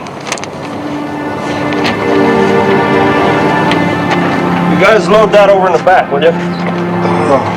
Well, we got a choice. We can spend the rest of the daylight hours looking over the pickers here, or we can drive down the line to Kramer's. I don't know. It's going to be a long day either way you look at it. Hey, Barney, look at it. They got a picture of our friend Mr. Grant. What? Did you say he was, son? That's our friend Mr. Grant. Where's he now? Out there with our folks working. That's just fine. We're friends of his, too. Why don't you come along and point out your folks to us, huh? Sure, right there. You too, Barney. Is he out here? Yeah.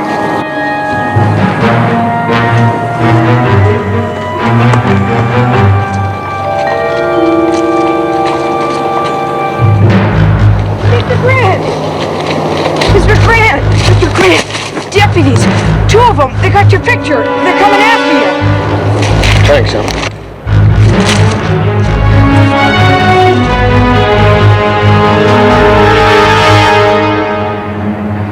Pa?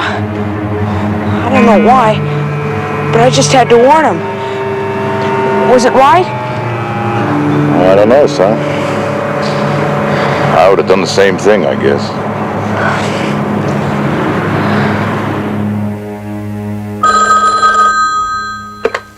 Hello. Yes, Lieutenant. No question about it. It was Kimball, all right. They're sure. Half a dozen people identified him from the photograph. And he still escaped? Problem is, we were trying to cover too many of your probabilities. If we'd have narrowed it down, we'd have had enough manpower to get him. Well, if you want it narrowed down, you'll have to get me more information. The machine can only compute the data that you feed into it. I'll give you all the information you want, Doctor. I'll see you down there in about half an hour.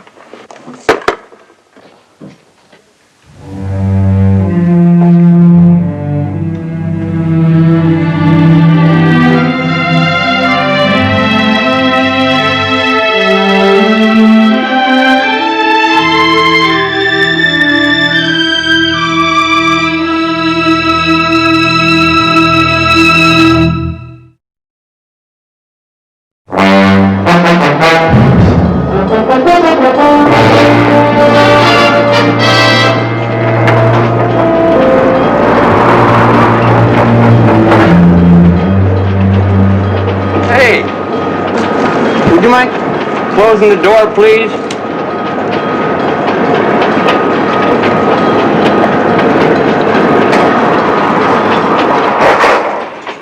Thank you.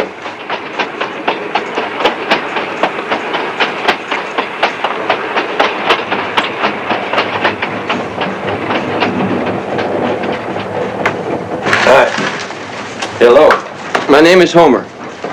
Jack. Hi. You'll ride it? Yeah. Yes, I am. 17 months worth of notes there. It's enough for the Odyssey. That's very good. You're on the run, aren't you? Join the club. Here.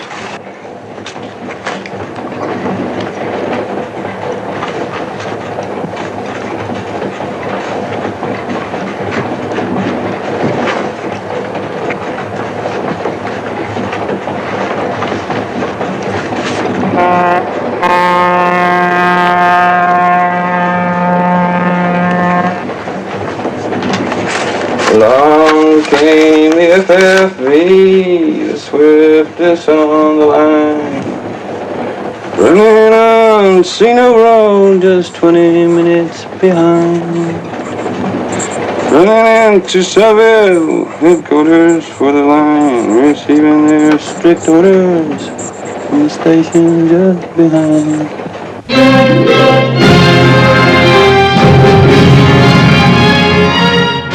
Dr. Ryder.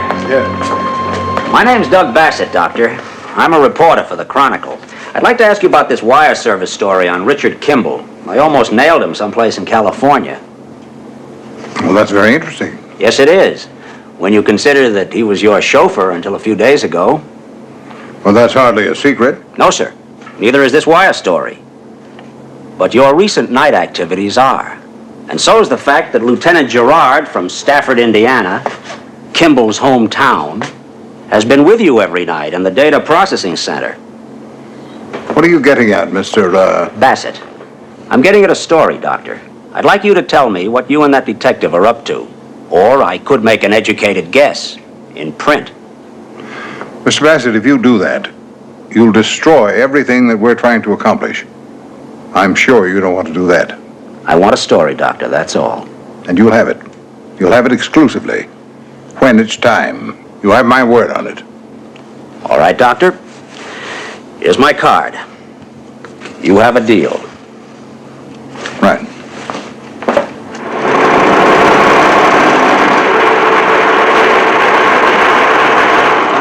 I must say, Lieutenant, he has an impressive record. And your materials are very comprehensive.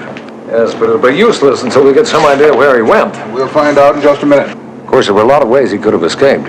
That's why we've eliminated everything from the programming, except those instances where there was evidence of immediate pursuit. He probably has a pattern for that, too. I don't think he'd risk public transportation. Hitchhiking is too exposed. He knows he was almost caught this morning. So my guess is that he'd get on a fast freight. And there are two of them through there. To Salt Lake City and Portland, Oregon. Let's see how you stack up against the computer, Lieutenant.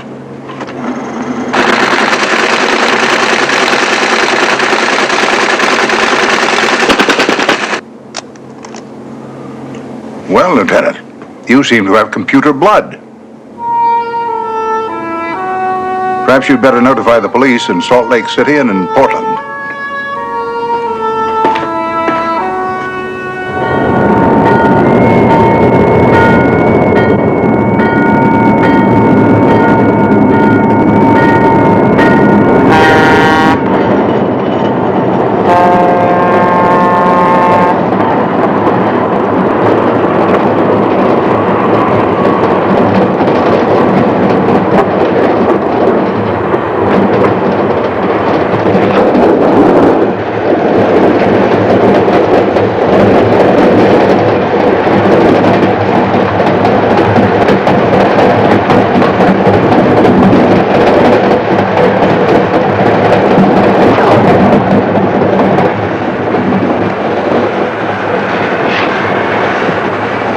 Morning. Good morning. You feel better now? Yeah. Have any idea where we're headed? Nothing. Oregon. We'll be in Portland in a few minutes. Hey, you want to hear what I wrote about you last night? Okay.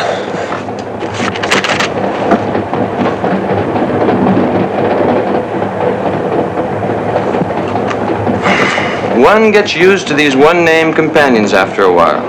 This one is another Jack. Not typical, though. Intelligent, well-read. Calluses on his hands, but they aren't workers' hands. Not talkative either. Advertising executive, maybe. Living beyond his means, nagging wife, spoiled kids, running away from it all. Could be a killer, too. Shot his mistress after finding her with somebody else? No, not the type. More likely an embezzler. Ran off with a load of company funds, got a job somewhere under a phony name. Somebody recognized him, so he's on the run again. That's stream of consciousness stuff. I do it all the time. Did I come close anywhere? No, I'm afraid I'm not gonna fit into your saga. Sure you will. Everybody does. Hey, I know a place just outside of town where we can get a couple of free meals just for splitting some logs. You gotta be careful not to cut up your fingers, though. Okay? Sure, why not?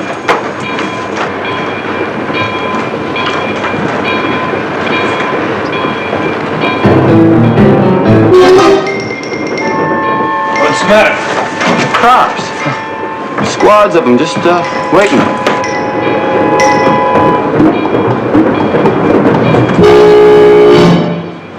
Did you tell him you were alone? Nothing about me, understand? Nothing about my book, nothing about me. Okay.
He's finished.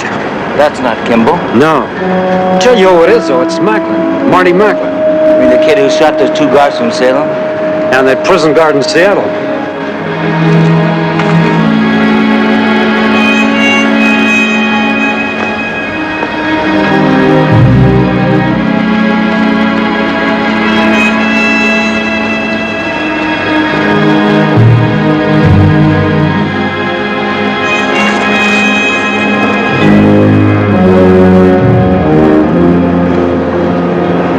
That flyer on Kimball? Yeah.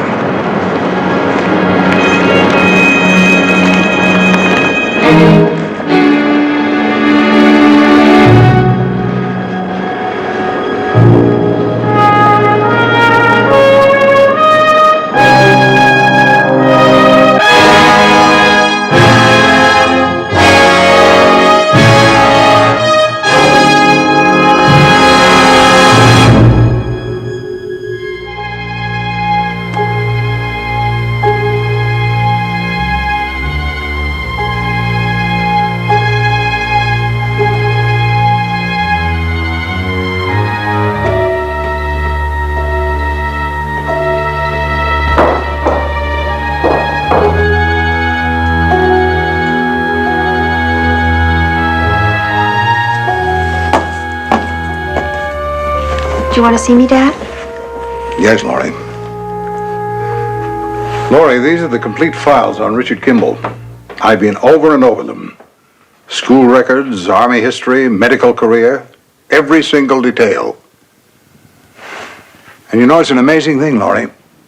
Except for that one moment of violence and what he did to us, he seems to be a decent human being, a good man, a good doctor. Don't you think that's strange, Laurie? What did you want to see me about, Dad? I thought maybe you wanted to see me about something. Laurie, don't you think it's strange he told me about the car, considering that he'd run down somebody? Well, maybe he thought you'd find out anyway. And that's all you have to say? Well, what do you mean? Do you think that I mean, I think I'd be sick if I'd been hounding an innocent man. But his wife. Didn't he kill his wife? I don't know. I'm not sure about anything. Are you, Laurie? I tried to tell you before, but... Oh, anyhow. I had the car. It was late and I'd had some beer and this man, he just stumbled right into the street, right in front of me. It wasn't my fault. I was scared. That's why I asked Jack to say he put the dent in the fender. I didn't even tell him about the man.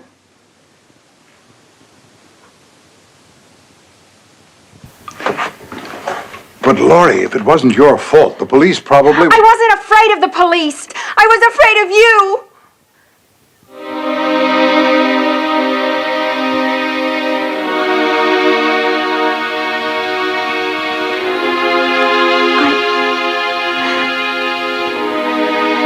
I kept in touch with the hospital, Dad. The man's out of danger now. I'm sorry, Laurie. Forgive me. Do you have to keep after him? I'm afraid it doesn't matter what I do anymore. Gerard knows about 2130. Anyone can program it for him. Isn't there anything you can do? Maybe. Yes, maybe there is. Maybe there's something I can do about a great many things.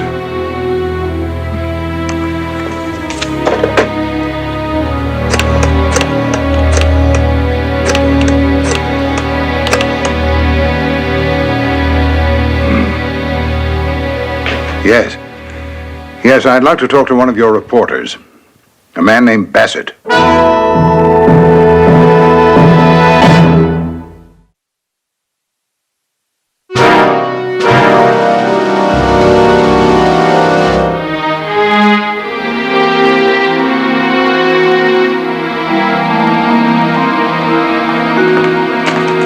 I'd just like to know how he got a hold of that.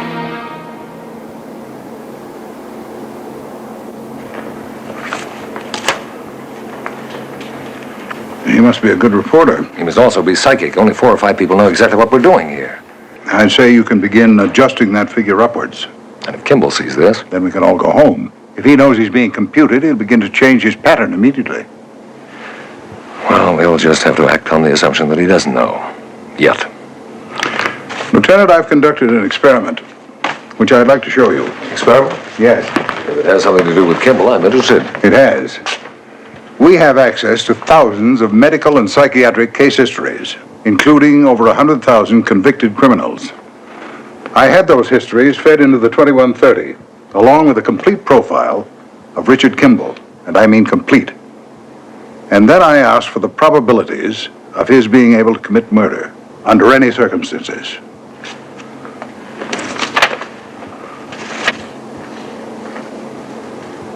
Subject capability of committing murder.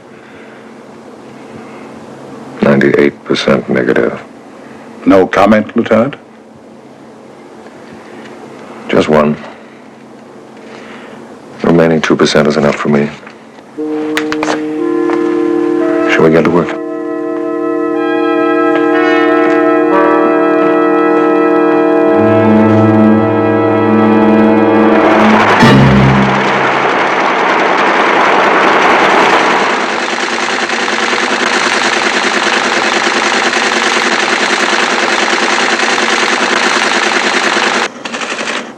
Flood control in Portland. Evidently this time he didn't run.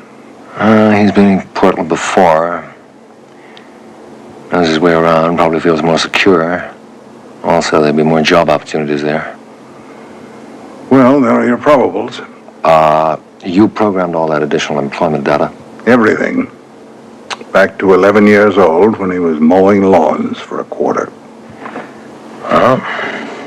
This ought to be about as accurate as we can get. I'm going to call the Attorney General's office, and then I'm going out there myself. Kimball hasn't seen a newspaper yet. He may still have a chance.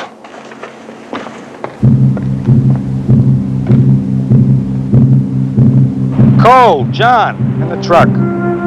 Johnson, James. Smith, William. Smith, William.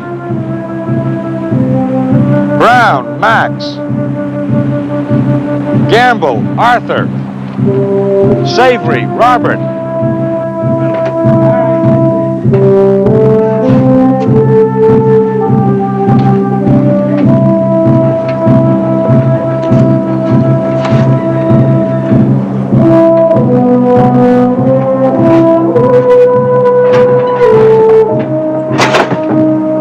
All right, relax. We got a long ride.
Well, there's a truckload of workers due in about 10 minutes. You know, I think we'll get home in time for dinner.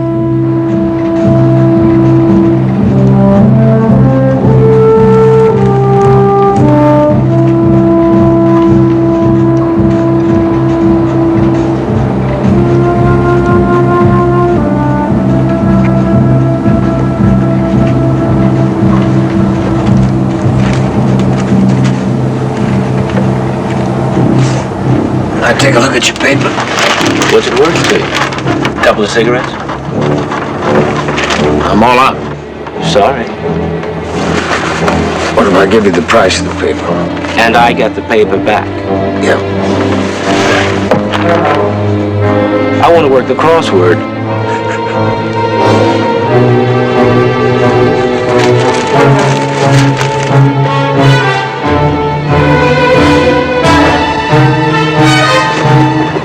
Hey, buddy!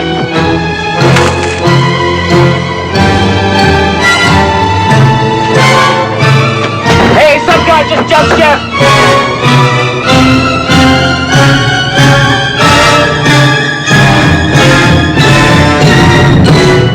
That's him, all right. But he must have jumped out about 6 or 8 miles back.